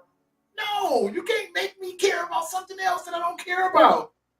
So you can't have a problem and not a problem. Like it can't be. I don't have a problem with how women are. I don't have a problem with how women are. I accept it. You accept it. That's okay. Y'all accept it. Okay. Well, let me do this. Because see, I ain't gonna keep you here too long. Mr. Bass, if y'all wanna bring some people up, if they want to chime in here, they can, because I'm not going to be on too long because I don't want to keep Mr. Larry. I'm going to beat him up later about all this. But yeah, I think they'll let me know in the back chat if they want to come up. You know what I mean? So okay. So if you want to come up, definitely let them know. But I do appreciate the difference in perspective. I do. But I feel like even though we may have a difference in perspective, I'm trying to find a way to accept something that makes sense to me. And the one thing that makes sense to me is, as a woman, putting more value on my womb, right? That makes sense to me because it serves more than one purpose. So that makes sense to me. But what doesn't make sense to me is a man telling me to do that and hold out, while the vast majority of the population and society tells me that the more I'm doing that, the more I'll probably won't get a man because they want sex by the third date. Okay. And the third date is within 2 weeks. This is where the problem starts in that, because you have some men saying, listen, if you ain't with him because he got X, Y, and Z in terms of money, then you stupid. Then on the other end, men are also telling us, listen, if that's what you there for, because he got X, Y, and Z, then you stupid. Like, that's where the issue is. So I can understand what you're saying here. What I don't understand is when I go out into the world and I get this other response and I'm like, okay, I don't want to be alone, but at the same time, I don't want to be used either and, go deeper into bullshit. So, what am I doing? Where am I going with this? That's the issue. And I don't think that's an issue like that I have with you and what you said, Mr. Larry, but that is an issue. Women are getting mixed signals, and obviously we're carrying on as we see it, but it is mixed signals. It's like, be the good girl and don't have sex until, you guys, this person will be a good dad and he's a good man. Meanwhile, if you hold out too long, you're going to miss out. Like, But that's why you just get what you want no matter what. You make sure at the end of the day, you're getting what you want out of the situation. So no matter what he say, she say, or they say, I still got mine. I don't give a shit what he said.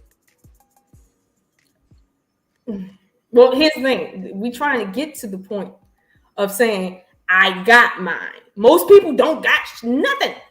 It's what you want. It ain't depending on what I say you should get. It's what you want. If you want monogamy and you got monogamy, but he broke, then guess what? You won. You got what you want. It just is. I would agree and disagree on that. I would agree, but I would disagree on that too. Like now I'm not trying to be funny. I'm just saying, like, there's points I can agree, points I disagree. But it's like, I get it, but it's something to be learned about, just the whole circumstance. Because again, I'm to a point where I hate every time I see a man of means and I'm like, okay, he's a fucked up individual. I don't even know why people looking at him. Like, that's to the point where I'm at now. Like, if you tell me you're a millionaire, my first thought is you ain't shit. Yep, absolutely right. Because you know why? Men have options. I'm sorry. I heard that in the back. Oh my goodness! I had to come here and say something. I'm not ready yet. I'm gonna be sitting in the back for a bit. I'm doing a couple of things, but I heard that. I'm just being honest. Like, that's where I'm at. I'm like, if you tell me you a man of means, I'm like, oh, here the fuck we go. Oh, you got community penis. Don't tell me now. Like, I'm just like that. I don't want to hear that. Now I'm just like, I'm scared of these high earning men.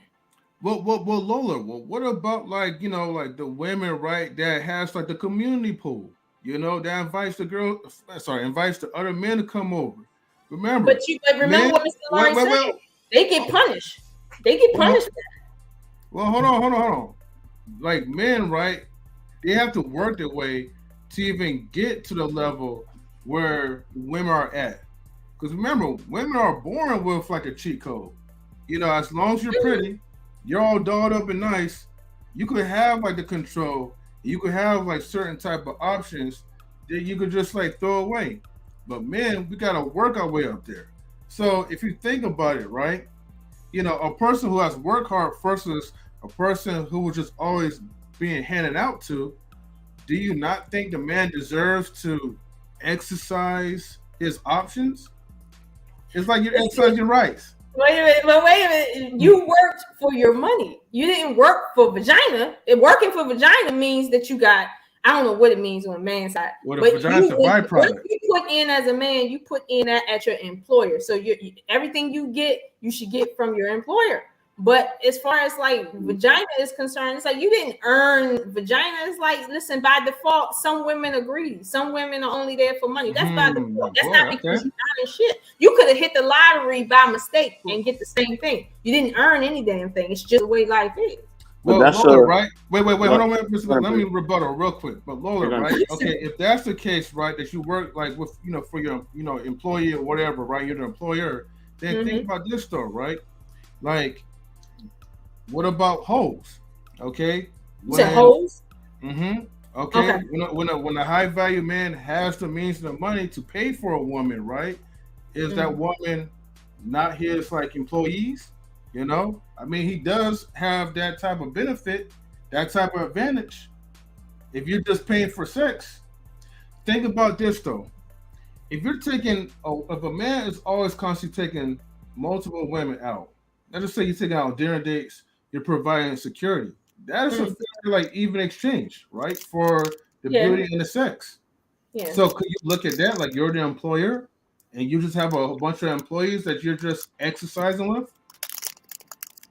The reason why I would say no is because the essential function of an employer is to essentially exchange work for fiat cash.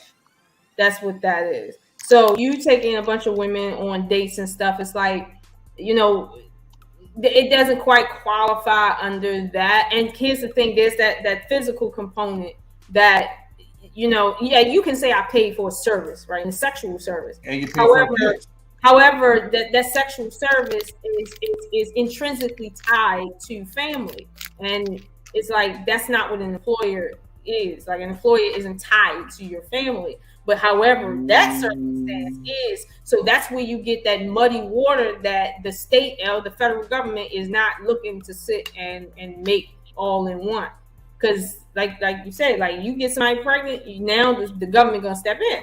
But exchanging services, that's a business. The government want that. But the minute it talks about creating other human beings, that male system is like, no, nigga, you gotta pay for your own shit. I don't pay for other people's kids.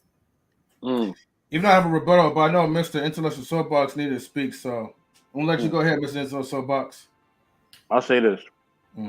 I think the people who don't have like who ain't born with like that value of just being able to get people, that's like a ugly person problem or a lame person problem.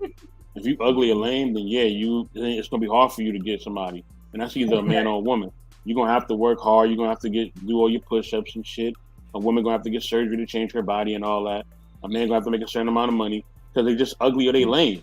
Like that's an ugly and lame person problem. But a person who actually has charisma or who actually is good looking, no matter if they're a man or a woman, they're gonna have their pick of the litter. Okay, we've seen it. We've seen a guy who's a jock and he plays for the football team. He got his pick of the litter. The man can be dumb as bricks, but because he plays for the football team, every girl want him. You know what I mean? We see the one girl, who's developed early. She's developed way earlier than the other girls, right? Now she got her pick of the litter of every guy in the school. Every guy in the school want her because she's developed early and the rest of them haven't developed yet. So now even grown men trying to holler at her.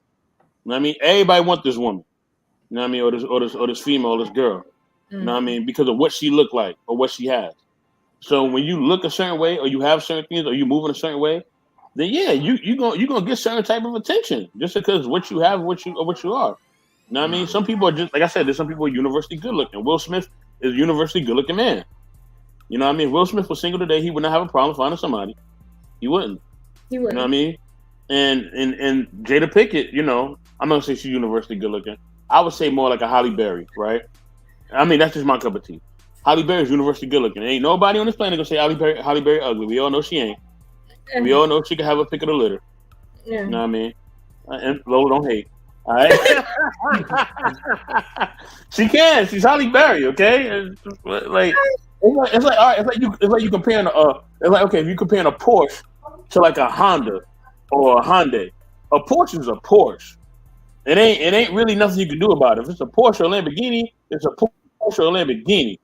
Yeah, that Honda. You may be nice. You may be happy with your Honda or your Hyundai or your Toyota Corolla. Okay, But that shit ain't no Porsche, no Lamborghini, or a Tesla. Let's just keep it real. It's just not. I get what you're saying, but I'm gonna be honest with you, right? Outside of looks, I don't think Halle Berry offers much, and I think I could do better, honestly, with lesser looks than she has with her looks. Hey, you know, I'm not even going to compare it to you and Halle Berry. I love you, Lola, Halle Berry like 55, right? 56, something like that. Yeah. She's like, she's gonna still be like the best 6-year-old when she get there. Man, her days is over. Crazy nigga. Her days is over with. Her days is over. Man, people still checking for Halle Berry. Halle Berry. Just like Janet Jackson. There's certain people that just certain people. Brad Pitt gonna be Brad Pitt. It's just certain people. It's just they are who they are, and they gonna be that to what they are. Denzel used to be Denzel, but he don't look like Denzel no more. But y'all get what I'm saying? Yeah, I don't know. Yeah. He chilling. He really chilling. He good. He really chilling. Yeah. So Denzel, Will Smith. You know, Idris Alba, Boris Cujo. These are the people that these people be checking for. You know what I mean? Mm-hmm. Like that shit. Some people are just universally good looking. It's all good. I ain't tripping over it. It's what it is. I'll just say this though. Now of course, you know, Halle Berry, right? She's not going to have a problem, you know, finding some other guy if she's willing to settle down with someone that's making lesser than her. You know what I mean? That's the problem that usually most women of her status usually have problems with. It's the selling down part. But, you know, a regular person, you know, who probably have the same similar looks like Halle Berry, maybe, you know, they might have a little bit of trouble as they get older. But who knows? Who are we to say what's going to really happen? We do know the general consensus is that, like, you know, as most people will say, you know, the older the woman gets, you know, the harder it will be for her to find a man. But in my opinion, but in my opinion, that's what's a but. Hold on. But in my opinion, the only way how it gets hard for a woman that's getting older is she's showing a ton of resistance. You got to break that resistance level down and settle for reality, you know, because there's a lot of hotter, younger looking women that if most men can really choose, they will go after them, you know, over someone who's probably much older than them. But that's just my opinion to it. But I give you that. But even let's suppose a guy is, let's say he's 40-something years old and he get with a woman that's 27, or let's say 26. He's like 48, 26. Okay, that big of a difference. Okay, as they age, they're aging together. Okay. Mm-hmm. As he gets older, he's expecting her to have a certain level of maturity that comes with taking care of him, literally, like, because his health declines. He needs more than he needed when he was at his sexual peak, whatever the case may be.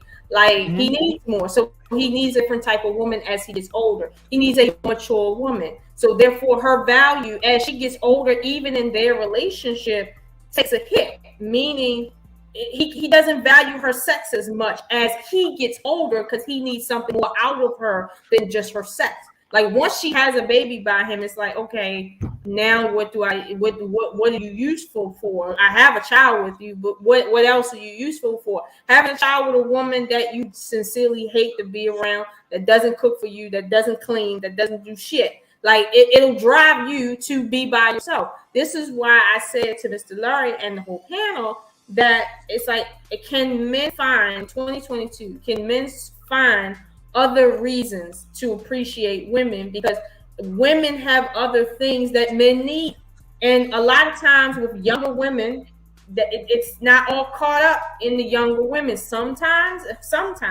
it's with the older women that aren't necessarily completely off the rail, but they have the skill set that a man needs at that age. They can have sex. Stop acting like women 35 and 40 can't have sex, and good sex, okay? Like, come on. Like, it's like sex is not off the table. Stop laughing, DJ Eddie.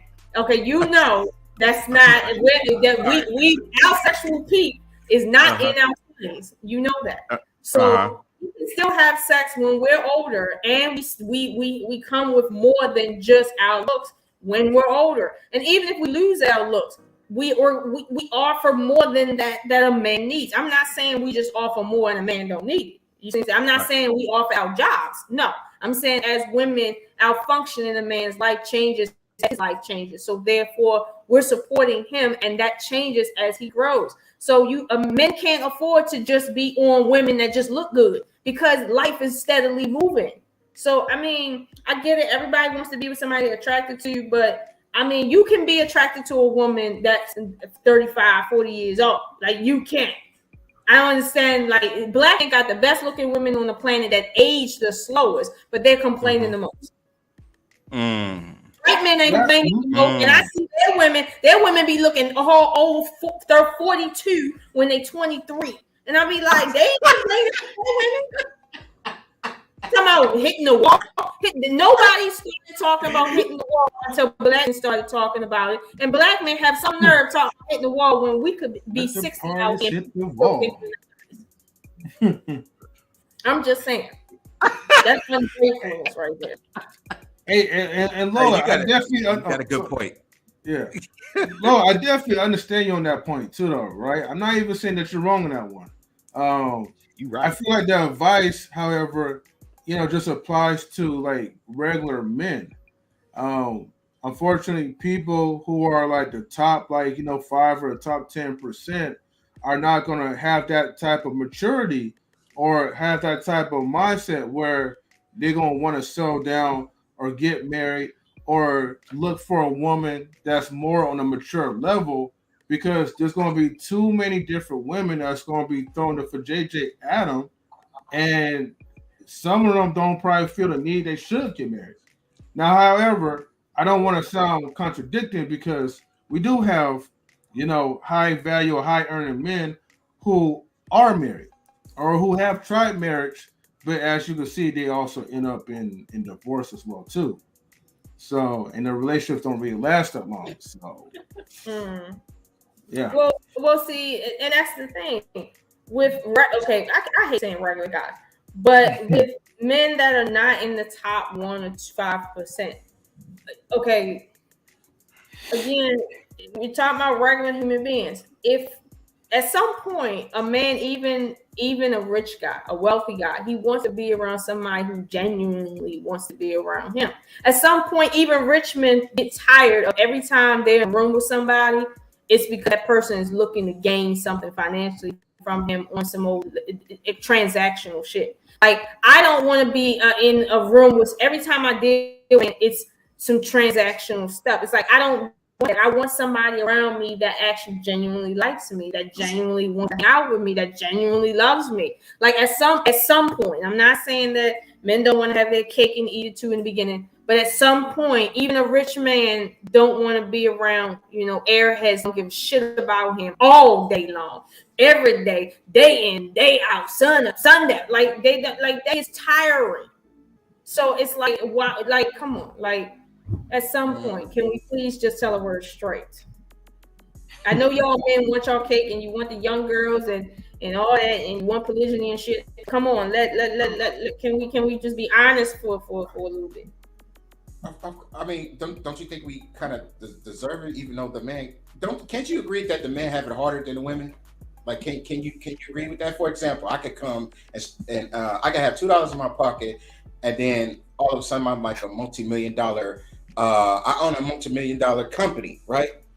But I've always wanted a cruise ship. I buy that ship, I get on it, and I finally wanted my entire life. I go out and grab a girl, and she comes on the ship. What does she have to do to even get on? Nothing. It's easy for her to get on it, but like for us, it's harder. We had to build that shit to get on it, right? So can you agree that don't we got it harder? Men have Don't we deserve the ice cream and the cake? No. Here's the thing: men have it harder in terms of coming to the table with tangible, right? But women don't really offer. It's not a woman's thing to offer tangibles. I know people, say, "Well, what do you bring to the table in terms of tangibles?" Women's what you can appreciate from a woman is not her tangibility. That's not what men are looking for from women. So that's not what women have to actually work towards. It's not easy being submissive as a woman when you have a nature that's you're wired to go against You see what I'm saying? Like, we're what to go against in some ways and capacity. That's not easy. It's not easy to, as me and Mr. Larry talking about, raise your daughter to have a functional relationship based on your relationships. That's not easy because you have to wear a straight face sometimes when you feel like grinding on somebody. It's not easy. Our plight is not the same, but it's not easier. It's just that it's different. And I'll say this: if you work hard, sorry, Lola, I'd like to cut you off, but I know Larry, he has to go in a few minutes. I just want to let you know. Okay. Hey, what's up, Larry, man? Larry, I've been sitting in the back watching you, man. You had some good points, man. Nice to meet you, brother. See, Larry, Larry was going in. He was going in just like you. You was going in too. I can't forget about you. Larry, you have good points, man. Nice to meet you, man. I'm DJ the King, man. I appreciate it. I hope I can be up here soon and talk with y'all again. I loved it being on here. My channel, he told me to shout out my channel. Basically, I channel. It started with me winning my child support case. I went to court. I didn't have a lawyer. I didn't have nobody representing me. I just did something. I went out on a limb, and then I said I wanted to talk about it. So I started trying to help men be able to get in the same position I'm in. I won my case for child support. Yes. I wanted to help other men. Yes. I wanted to help other men get custody and be fathers. So the point of my channel was to help men empower, get custody of your children. Stop having babies and then leaving. Get custody of them. Get your rights established. Get off child support. And that's what my channel started off about. Then I just started talking about everything else. But I did start my business. I do have consultations. I do help men. So if you're in a position where you need any type of help with relationships, child custody, child support, contact me on my channel. Yes, sir. All right. Thank you so much. Yeah. No problem. I got to get that link because there's a lot of men that would love to reach out to him to know the first step. He's actually on IG under who's it L Legendary consultant. Yeah, Larry Legend Speaks. That's just IG. I'll post it on here. Okay. So people could feel free to copy that and just look him up. So definitely shout outs to Larry Legend Speaks. He was definitely speaking a whole lot with Lola, and those were some like fire type of conversations. I know it's true, right? Yeah. See, those are like the type of like debates that I would love to tune into. You know what I mean? Like, yeah, keep the fire going, but be respectful. And I know people don't know how to do that, but that's okay, or they don't respect that. But hey, this is what we do in our relationship. This was a beautiful conversation. Oh man. And he was like burning. I'm like, what in the Lola was like, hey, like I'm gonna keep it short, right? But I'm gonna still hold you hostage at the same time. He know what time was, like, oh, okay. Man. She was gonna try to get him the 4-hour mark. I'm telling you. I told him the 4 hour mark, he can't turn back. I told him at 4 hours you can't turn back. So he was going. Yeah, now I know who to deal with. I'm gonna go grab Larry to deal with you next time. No, he roasted the comment section of his video, and I was like, but see, I wasn't up on his channel, and I couldn't say anything. I'm just watching it, and I'm like, did he really just take my word content? And so I said, you know what? Guess what we're gonna do today? Guess what we're gonna do. No, don't get me wrong. You held it down, though. You held it down too. So I can't forget about you. Yeah. Don't go wrong. He got some good points. He got good points. However, like just the idea of saying that the person who got cheated on is the Wait, say that again. The person got cheated on is what? It's like to say, well, the person that got cheated on is the problem if they remotely react. So that's what triggered me. That's what triggered me. I felt like, what? Like, I was so upset. But I mean, I get what he's saying, that if in that situation, okay, and that's top 1% situation, yeah, okay, I get that. She ain't running in the Neo again. She not. But the problem is when those circumstances are happening to me. and my next door neighbor, like it don't feel the same. It's not the same. And I give credit where credit is due. I will say that when women walk into these circumstances where they be the other woman and he be cheating on one girl and it's not an open circumstance and you willingly go into that, whatever happens is your fault. Whatever happens is your fault when you walk into it like that. However, a lot of times women are not walking into that and it happens and they just have to deal with it. And that's the part where life gets kind of really sucky because you have to deal with something that you didn't see coming. And for no reason, honestly. And it's not just women. That happens to men a lot too. It's not just women. And it's just as bad when it happens to men because keep in mind, they're the ones paying for this. It's not like they're just in the relationship. They're paying physically for it. So I'm not going to pay you to cheat on me. Like, I will kill you. Like, so, no. I mean, that's what I brought up the Jada Pinkett thing. Like, yeah, Will is definitely he's definitely the breadwinner in that situation. It's not even close. Yes, he the I mean, it's not even close. I don't even think she even got no more different world money, but that's a whole other situation. So, that being said, I feel like I like Will Smith, man. I still like him, even though he did what he did. I still like him. You know, I believe that there's other things that's going on behind the scene as well. You know, we just saw on national television. I mean, in that instance, like, you know what I mean? I think it's something that, like I said, I think it's something that was going on before that even came out. You know what I'm saying? Because there was rumors of them kind of doing their thing behind the scenes or whatever. That's what I was just going to say, 84. I was just going to say that. Yeah, and I think now, because that situation didn't go like the other situations went, where now somebody kind of broke the rule. You know what I'm saying? Because remember, they didn't call us an affair; they called us an entanglement. So if you call this an entanglement, before until she said yeah, exactly. That's something completely new. So you're calling something an entanglement, which means that this is something that has to be agreed upon. And then they all basically signed off that this was something that they all spoke about.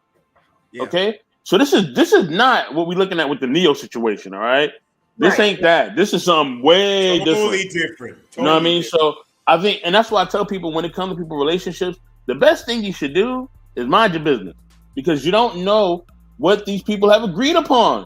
Even the Nick Cannon thing, right? These women probably sign up for this shit. You know what I mean? Knowing like, yo, I'm getting that check. You know what I'm saying? That check's coming. You know what I'm saying? And he's making money over money. Like, he's making so much money he can't even count it all.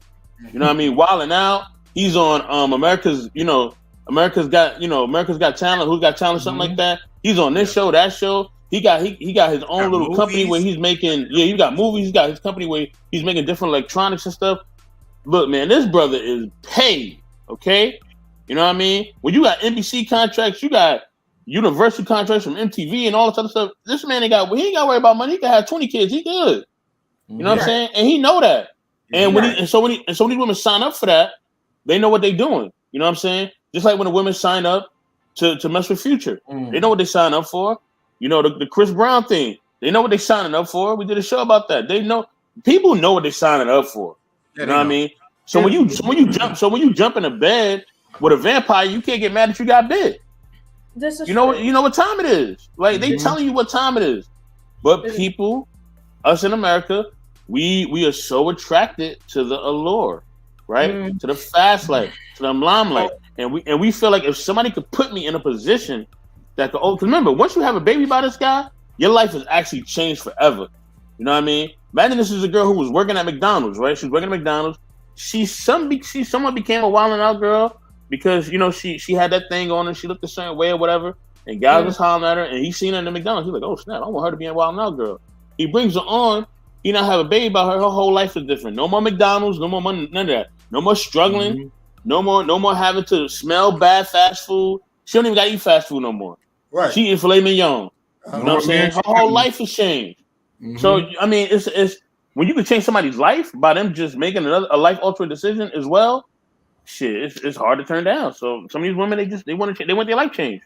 Yeah. Well, see, I feel like that's selfish though on the woman's part, because if I was a child and I didn't have my father in my life and I didn't spend much time with him because he's off on the road And I asked my mother, well, how did I come along? And she says, well, your dad had a few dollars that he threw at me. And I thought I needed some money at the time. So you having a family life didn't matter. Like, I just needed some money at the time.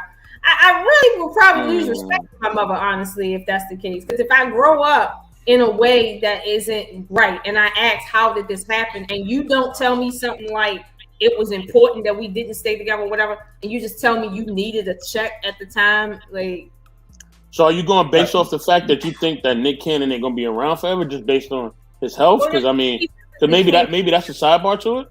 Well, no, he physically can't be everywhere. Like, he physically can't do it. Okay. Like, he's only one person. He can't do everything. Let me touch up on that on the other topic about what I call it's like pretty much hypergamy. You know, it's the art of survival. So, yeah, you know what? Yes, we could label it as the women are being selfish, but if you really think about this, I don't even care if they even had a man.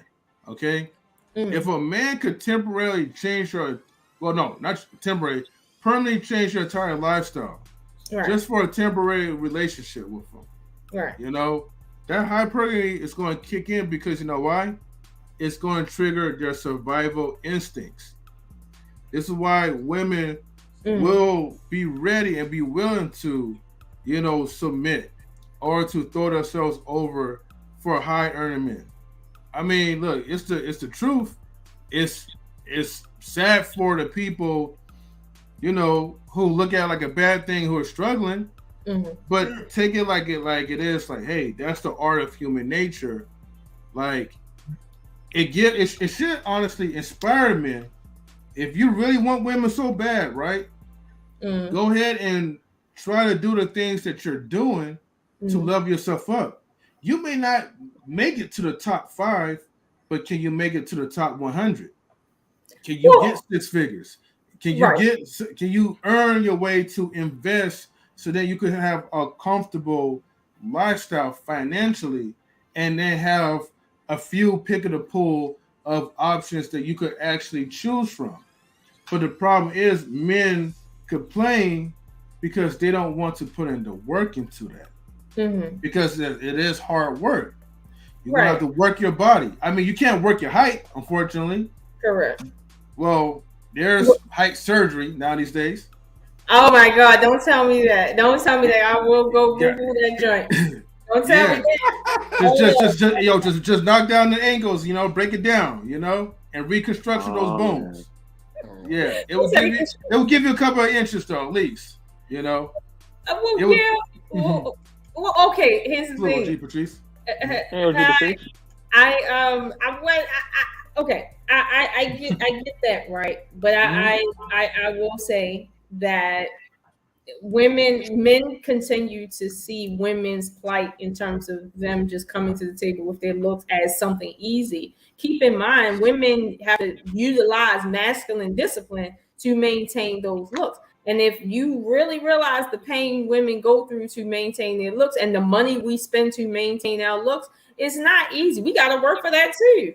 But it's like, I mean, I get what they're saying in terms of the physical value of the physical work. But what I was going to say to you, M3, is that if you're a man and you spend 10, 20 years physically grinding it out in the mud, why would you just want to pick any random chick that just look good to just kind of just jump on the bandwagon versus a female that's equal to you in terms of her value, in that she's put in the work just like you and she deserves to be with you just as much as you deserve her, versus just some random that just so happens to look good, that ain't done nothing? Don't you feel like you owe it to yourself to have someone that deserves you versus someone that just walked out the door fresh off of nothing?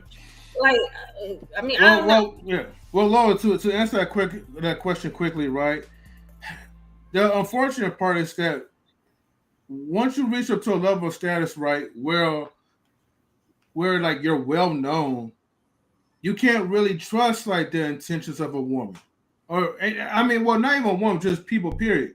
If you was a woman that had a high status, like, will you trust like this man and that man will actually be faithful to you, will actually be loyal, or will he want you because you have the gateway to maybe help him to get the money, to help him be famous like you are. And then he might cheat on you and then go after someone else. You know what I mean? That's like the same thing. Like if you get a certain like amount of status where you're well known, 9 times out of 10, you're gonna have a lot of superficial women anyways that you won't be able to trust. So because of the trust factor, you're not gonna really want to try to settle down with any woman because you're gonna think as a man, right? As a man, we're gonna think that this person only wants me not because of me, but because I'm able to offer for her, and they're looking for their type of lifestyle. Plus, if you already in a spot where it's like you're famous and a whole bunch of people are looking at you, you're not even looking for quality. You're looking for quantity. And that's how most men in that status, in that type of level, are really just going after it. And that's why you have a whole bunch of superficial and broken relationships, because by the end of the day, unfortunately, no one's looking for quality. They're just trying to get the most that they can to satisfy their needs, and so they can pump and dump and get back to work. But would you say that's in that circle that you're talking about, because of that scenario you just explained, is the reason why they have higher failure rates than the average population, because of the superficialness of just that whole existence over there? Yep. Okay, so here's the thing. So when I hear women talking about being with high value men and that terminology that they're using, it just totally turns. I know. I'd be like, why are you even trying for these people? Like, why? What is it about them that makes you feel so inclined that you have to be there? Why don't you go get? Because if you're chasing the money, right, you can go get that money yourself. Why are you chasing them? I don't understand. Lola, let me jump on this part real quick. It's only because, right, of one thing that women don't hold each other accountable for, and that's pretty much the accountability that shows them reality. See, a lot of them, and like I said, I'm not trying to turn this whatever, right? You get what I'm saying. Most of y'all, right? Y'all live in this fantasy land because no one's telling you guys the truth. Men are not telling you guys the truth. Women are not telling you guys the truth. Women know when a woman's capping and not being honest, but you guys have a code, a girl code. No matter how ridiculous or stupid that this person sounds, y'all gonna still ride for each other. Y'all gonna stand by, and y'all gonna tell. Let me put it like this: even like the fattest and ugliest girl, a beautiful woman will tell that woman and lie to her and say, "Look, you could get any man that you want as long as you put your mind into it and manifest that." And God's gonna throw this gorgeous man, 6'5", 6-pack abs or whatever, and make $1 million, and he's gonna come and he's gonna accept you for who you are, despite if you was ever want to act like a bitch, whatever. You know what I mean? So I'll say yes. I've seen that. I mean, I'm not one, but I've seen it. I know, but I'm just saying, like, this is where like things go wrong. And then when you meet some of these type of dudes, and they just want to just get up in your jeans, you know what I mean? They're not going to tell you the truth because they know most of you guys can really handle the truth. So why risk getting rejected when they know the easiest way is to lie their way into a temporary relationship because they don't see no future in those particular women? Nothing personal with the good women, but I'm just saying for the ones who are cycling through from man to man, thinking like life is going to just be easy if they get with a high value man. There's always pros and cons to anything, even with the average people. I think the thing is that like when you have just regular people, right? And they're just average at best. So like and subscribe to that channel as well. That's Lola's other channel. But seriously, I think the thing is this, right? Here's the thing: we have to live. The reality is we live in a capitalist society with freedom, right? So based on that, people are allowed to do whatever they want to do. If you go to a different country, let's say you just go to Saudi Arabia, a lot of things that you do here ain't gonna be able to fly. You go to China, a lot of things you do here ain't gonna be able to fly. Denmark, whatever. I can name a lot of countries where you go there, and it's gonna be different. The laws are different, the way you move is different, and the way that you perceive is different. Okay, and you have to move in accordance with that, or you will have to suffer the consequences. You know what I'm saying? We see that with the NBA ball player, Griner. You know what I mean? She was out here in California, she'd be cool. Ain't nobody gonna trip over what she doing. But you go over there, you fool around with them, now you see you facing 9 years. So, you know what I mean? So now when it comes down to like relationships, right? Now I always tell this is one thing I would tell men and women to do, right? Not always telling them, but this is something I would tell them to do, going forward. Especially if you live in America, right? Which is a capitalist society. There's two things that you need to work on. If you get these two things right, you'll be good. No matter what you look like, no matter no matter no matter anything. You could be any type of the spectrum. If you work on your character and you work on your finances, you're good to go. You know what I mean? You work on your character, your moral standards, your values, your personality, right? You gotta know how to talk yourself in certain rooms. You know what I mean? Because you can talk yourself out of certain places, and you could be a 10, and your personality could be a 0, and you could talk yourself out of a room. Correct. You know what I mean? So, like, you work on your character and you work on your finances. Work on your finances, that could put you in places that you can never put yourself in just with you just making a certain amount of income. You know what I mean? Because America is based on your capital. You know what I'm saying? It's based on your finances. So if you have that balance of, yes, I have a lot of money, but my character is solid, and I know how to maneuver, I know how to remove in whatever room. It could be a room full of it could be a cool room, and it could be a room full of just negative people. You know what I'm saying? But if my character A1, I can move through anything. You know what I'm saying? That's what people got to work on. They work on those two things, they're good. I done seen a man with great character who been homeless talk himself into a woman taking care of him completely. I seen this man, he was washing windows, and somebody that I knew took him in, clothed him, bathed him, you know what I mean? And that was her man. You know what I mean? Because he had that character. You know what I mean? He had the charisma. Now, it didn't last long because there's other parts of his character that was faulty. And also, the financial part, I don't even think the financial part was even a word because she didn't even care about that. Because she knew he didn't have nothing to begin with. So the rest of his character was crap. You know what I mean? But his charisma got him through that door. You know what I mean? So a lot of times, that's what it takes. It takes your character and it takes your finances. If you get those two things going for you, you're unstoppable, especially in America. You know I can agree with that. And so, I mean, I'm working on my own character and my finances. And honestly, it's not easy. It's not, because sometimes chasing finances can make your character kind of bad. But like, it can. But it's like I feel like, at least on this channel, I don't think that the conversation should simply stick to what we have been doing and what we haven't accomplished based on what we were thinking we were doing, but rather trying to at least find something that we can hold on to that's useful from the other side to try to make things better. Like with me, I didn't realize how circular my conversation used to be with men until I was someplace. And no, I was actually listening to I think it was there's a content creator, I think her name is Nicole something, I forgot, but she's a content creator, and she said something one day. It was to the order of when you're talking to men, you have to understand how they're listening to information. And so while you're expressive as a woman, right, because that's your nature to be expressive, they don't understand in the same language you're speaking. So when you speak to men, if they ask you a question, answer close in first, meaning yes or no, and then give explanation, because men will stay, their mind will understand that information different when they understand a concrete yes or no, and then the explanation versus an explanation and nothing. They'll tune out if they don't get the yes or no first. And now that I understand that, whenever I speak to a man and like there's a question asked, I'm tempted to be Lola, okay? But I I don't give in to the devil.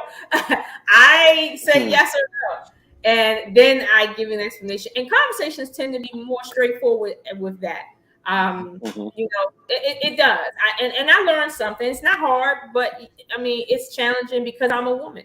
But I did learn, and it is beneficial. So, you know, I feel like, you know, yes, it's ideas, but I think each and every one of us, like when we get on these platforms and we give out perspectives and ideas, it adds to how society is moving forward or backwards, whatever the case may be. And I feel like society is moving forward little by little. I mean, I see the potential and I do see what we have accomplished. I think we're doing a lot better in terms of conversation than our parents and grandparents. One, because we have the platforms to do so. Two, we're thinking with all of their mistakes right here center and say this is where their pitfalls were, this is where they did great at, let's come together. And I think, like, between me and Larry, yes, he's taking a lot from that era and saying we still need to hold on to it, but at the same time, people like Mr. Larry have to understand that if you're going to keep those old ways, you have to redefine why you're doing it. It can't be for the same reason. And that's where we come into the middle at. Like, right, you know. So I mean, I enjoyed it. I did. You know, I didn't get my apology, but it's okay. I'll catch him on. I mean, the thing is too, right? Like most men will appreciate your style of talk, right? Most men, or maybe the majority of men that you are around will appreciate that, right? But because we live in America, right? So one, the American experience is different just based with Americans, right? So you could take two people who grew up in the same neighborhood who are both American, traditionally American, right? I'm not even talking about race. They're gonna have two different experiences. Now, I'm not even talking about the people that come over here from foreign countries because that's a whole other different experience as well. Yeah. So you have a vast amount of people who have different perspectives based on them living in America. Then on top of that, when we got foreigners coming in here, right, or people from foreign countries, they have their own experience. So the American experience is so vast, right? So, but then you got to read the room, right? So if I'm speaking to a woman and she's showing me masculine energy, right? Like she's showing me super masculine energy, ain't nothing feminine about her. I mean, she probably be wearing boxes, right? Her masculine energy is on swole, right? I gotta approach her in the energy she's giving me. I can't approach her, you know what I'm saying, with her being a feminine woman because she's not being feminine. Right. That don't mean I'm being disrespectful. Right. That means that I'm going to read her and read her the way that she can understand what I'm saying. You know what I'm saying? Now, if it's a woman who's more feminine and she's on the more feminine side, then I can read her there. If she's kind of in between, I'll read her in between. You know what I'm saying? And it's the same thing for men.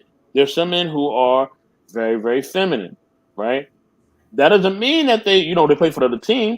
You know what I mean? They just really feminine, right? I know a friend like that. Like he's very, very polished. Okay, very, very neat. Like clips the nails, teeth shining. Like he's very, very structured, and he walks a certain way, and he speaks with a certain etiquette. And a lot of my friends thought that he played for the other side. Look, this man couldn't be more straight than a pencil. He was super straight. Wasn't thinking about no men. Point blank. Period. You know what I'm saying? Had more girlfriends than I can even name. You know what I'm saying? Wow. But it's based on how he grew up. He grew up from a family that taught him a proper way to speak, a proper way to be. So that's how he walked. That's the Marion where he walked in, right? So that's the thing. Now, when I approach him, I'm gonna approach him differently than I'm gonna approach like someone like my brother. You know what I'm saying? Or like my dad. You know what I'm saying? Who are more assertive. You know what I'm saying? Who, if I'm talking to him and I'm saying the wrong thing, I'm like, man, get the fuck out of here. Like, get more assertive. You know what I'm saying? He's not gonna do that. You know what I'm saying? Because he's not assertive. So I gotta approach him differently and speak to him differently than I would speak to like them. And I had to learn how to do that because there would be times when me and him, we may have disagreements and he would get really hurt. And I'm like, damn, why? And I'm like, oh snap. He ain't hearing what I'm saying because I'm coming at him the way I would come at like the men of my family are. And he don't speak that type of language. You know what I mean? He's more chill. So I would have to come at him with the chill approach, and then he will understand my message. And I'm like, yeah, that's what I was trying to say, man. Like my back, I wasn't trying to come at you, you know what I mean? I wasn't trying to tell you shut the F up. Like that really wasn't the case. But he couldn't hear me because I'm coming at him with the raw. You know what I mean? So you gotta speak to your audience, man. Like, when we dealing with men or women, you gotta speak to that person's experience. Because it's gonna be different just based on who they are and how they grew up. So, but that takes wanting to win.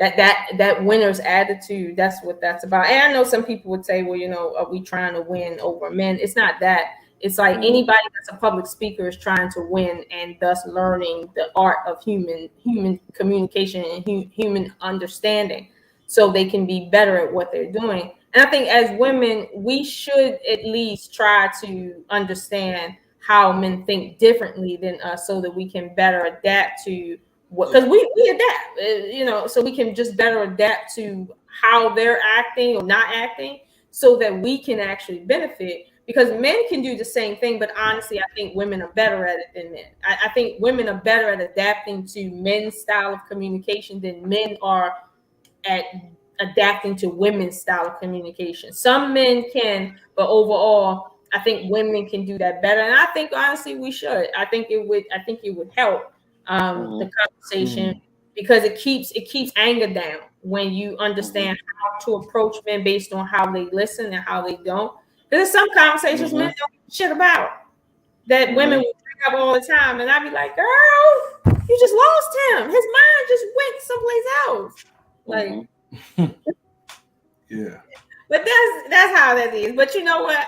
Tonight I'm not gonna keep y'all, because I gotta get up. Y'all know I travel tomorrow. But I'm glad I came on tonight and had this conversation. But it's gonna set it up for the next topic, and I gotta kind of hone it in, but we'll get to that. But I'm telling you now, rich men, oh damn, it's good men. If you're not a good man, fuck you. Seriously. What if he's a rich good man? A rich what? Good man. Oh, that would be a bonus. No, here's the thing. I don't care about your richness. Are you a good man or not? At the end of the day, that's the question you asked. Are you a rich? If he's a rich good man, yeah. No, here's the thing. I'm not even considering your richness. Are you a good man or not? That's it. I'm withholding my womb. So basically, she's saying that you could be poor and dusty, but as long as you're a good man, she'll take you. Be a good man if you're not walking in your purpose. Men that are not walking in their purpose are not good men. They have other issues too. Poor men got problems too. They do. They do. So just because you poor don't mean that you righteous, and just because you rich don't mean that you bad. But here's the thing: I'm only concerned with, are you a good man or not? Because I'm gonna be honest with you, I take a guy that don't have a lot of money and work with him if I know that his character is something that I can see myself with long term. Like, I will work with him. But what I'm not gonna do is be Neo's wife. That's not what I'm gonna do. I'm not about to be Future's baby mother. I'm not about to hit like somebody else that I'm not gonna name, that is celebrity and stuff that I like, but I like how they look, but I don't like them. Okay. No, putting hands on me because you rich and you think I'm supposed to stay because you rich. No, that ain't about to happen. So this is why I said nowadays I'm like, I'm so over this high value, high earning stuff. It's like, listen, where you at for real? That's all I care about. If I can't see it, then I can't see it. Like, and I'm out. I want to make this quick point because I know we got to go. Like, I think, and we can talk more offline. I think, like, that high value stuff is subjective, right? If I got $40, I'm high value to somebody who ain't got nothing at all. That's true. You know what I'm saying? Like, I hit them that 40, they're gonna lose it. You know what I mean? Like, they think they hit the lotto, and I've seen it. Like, I've given somebody homeless. Like, I give somebody homeless like 20, and they was tripping. You know what I mean? And this was a $20 bill. They was tripping. You know what I mean? Just started going crazy over this $20. So to me, to them, I'm Donald Trump. I'm Bill Gates. I'm all that. You know what I mean? You know what I mean? I'm Warren Buffett, whoever you want to name. I'm up there in the spectrum. I'm Elon Musk. You know what I mean? So to them, that's how I'm the high value to them. You know what I mean? So that high value thing is subjective. You know what I mean? So you could be on here and have a great career and all that, but if LeBron had your money tomorrow, he's gonna trip. He's going to trip. You know what I mean? Because he's a billionaire. So to him, that's broken dusty. You know what I mean? So it's subjective. You know what I mean? So everybody's broken dusty spectrum is different depending on your tax bracket, who you are, what your morals and values are. You know what I'm saying? So that's why the high value conversation don't make no sense. Because high value is different depending on who you asking. Right, depending You know on what I'm who you saying? are. Right, Exactly. right. Yeah, if you middle class for real, like, or let's say upper middle class, somebody making six figures, that don't phase you. That's not. You could still be broke and be six figures. Like you could be broke and be a six figure earner. So right. If you know how money works, you could really be broke and dusty and be a six figure earner. True. Mm-hmm. And that's scary right there because I would like to be six figures and I am not trying to be broke. I hear you too. I feel you. 100%. I ain't trying to be broke out here, but I mean, hey, I'm trying my best. But I mean, I guess that's the goal. Actually, my goal is just to live good. My goal ain't really to make a lot of money. It's just to live good. That's it. I hear you. That's Thank you, Dr. King. You need a lot of money for that, Lola. You need a lot of money for that. Right. So yeah, so fellas and Lola, like, is now a good time to end the stream? It sure is. I'm about to hop in this bed for real. Okay. Well, look, all right. Well, I'll just say this to everybody. Show. It was a beautiful show, Lola. Like for real. Definitely, for sure. I enjoy every bit of it, and I definitely want to catch like the replays on most of the segments that you guys was talking about because I was in and out. So, but yeah, everybody, thank you for tuning in to Knowledge and Relationships, and please show Lola your support, and then also subscribe to Larry Legend Speaks on his YouTube channel. And if you got hella options, definitely utilize it to the best of your ability. And then bada bang that like button, and then please share and subscribe. Hey, Mimsy, long time no see. Sorry, I had to get a shout out. I ain't seen Mimsy in a long time. I know she's doing her cooking journey, so best of luck to her, on that one. Yeah, Mimsy. But she has a she's trying to develop her cooking channel, so Beautiful. But anyways, tune in next time, So we're gonna be out. Peace, everybody. Later. Cue the outro.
Knowledge and relationships.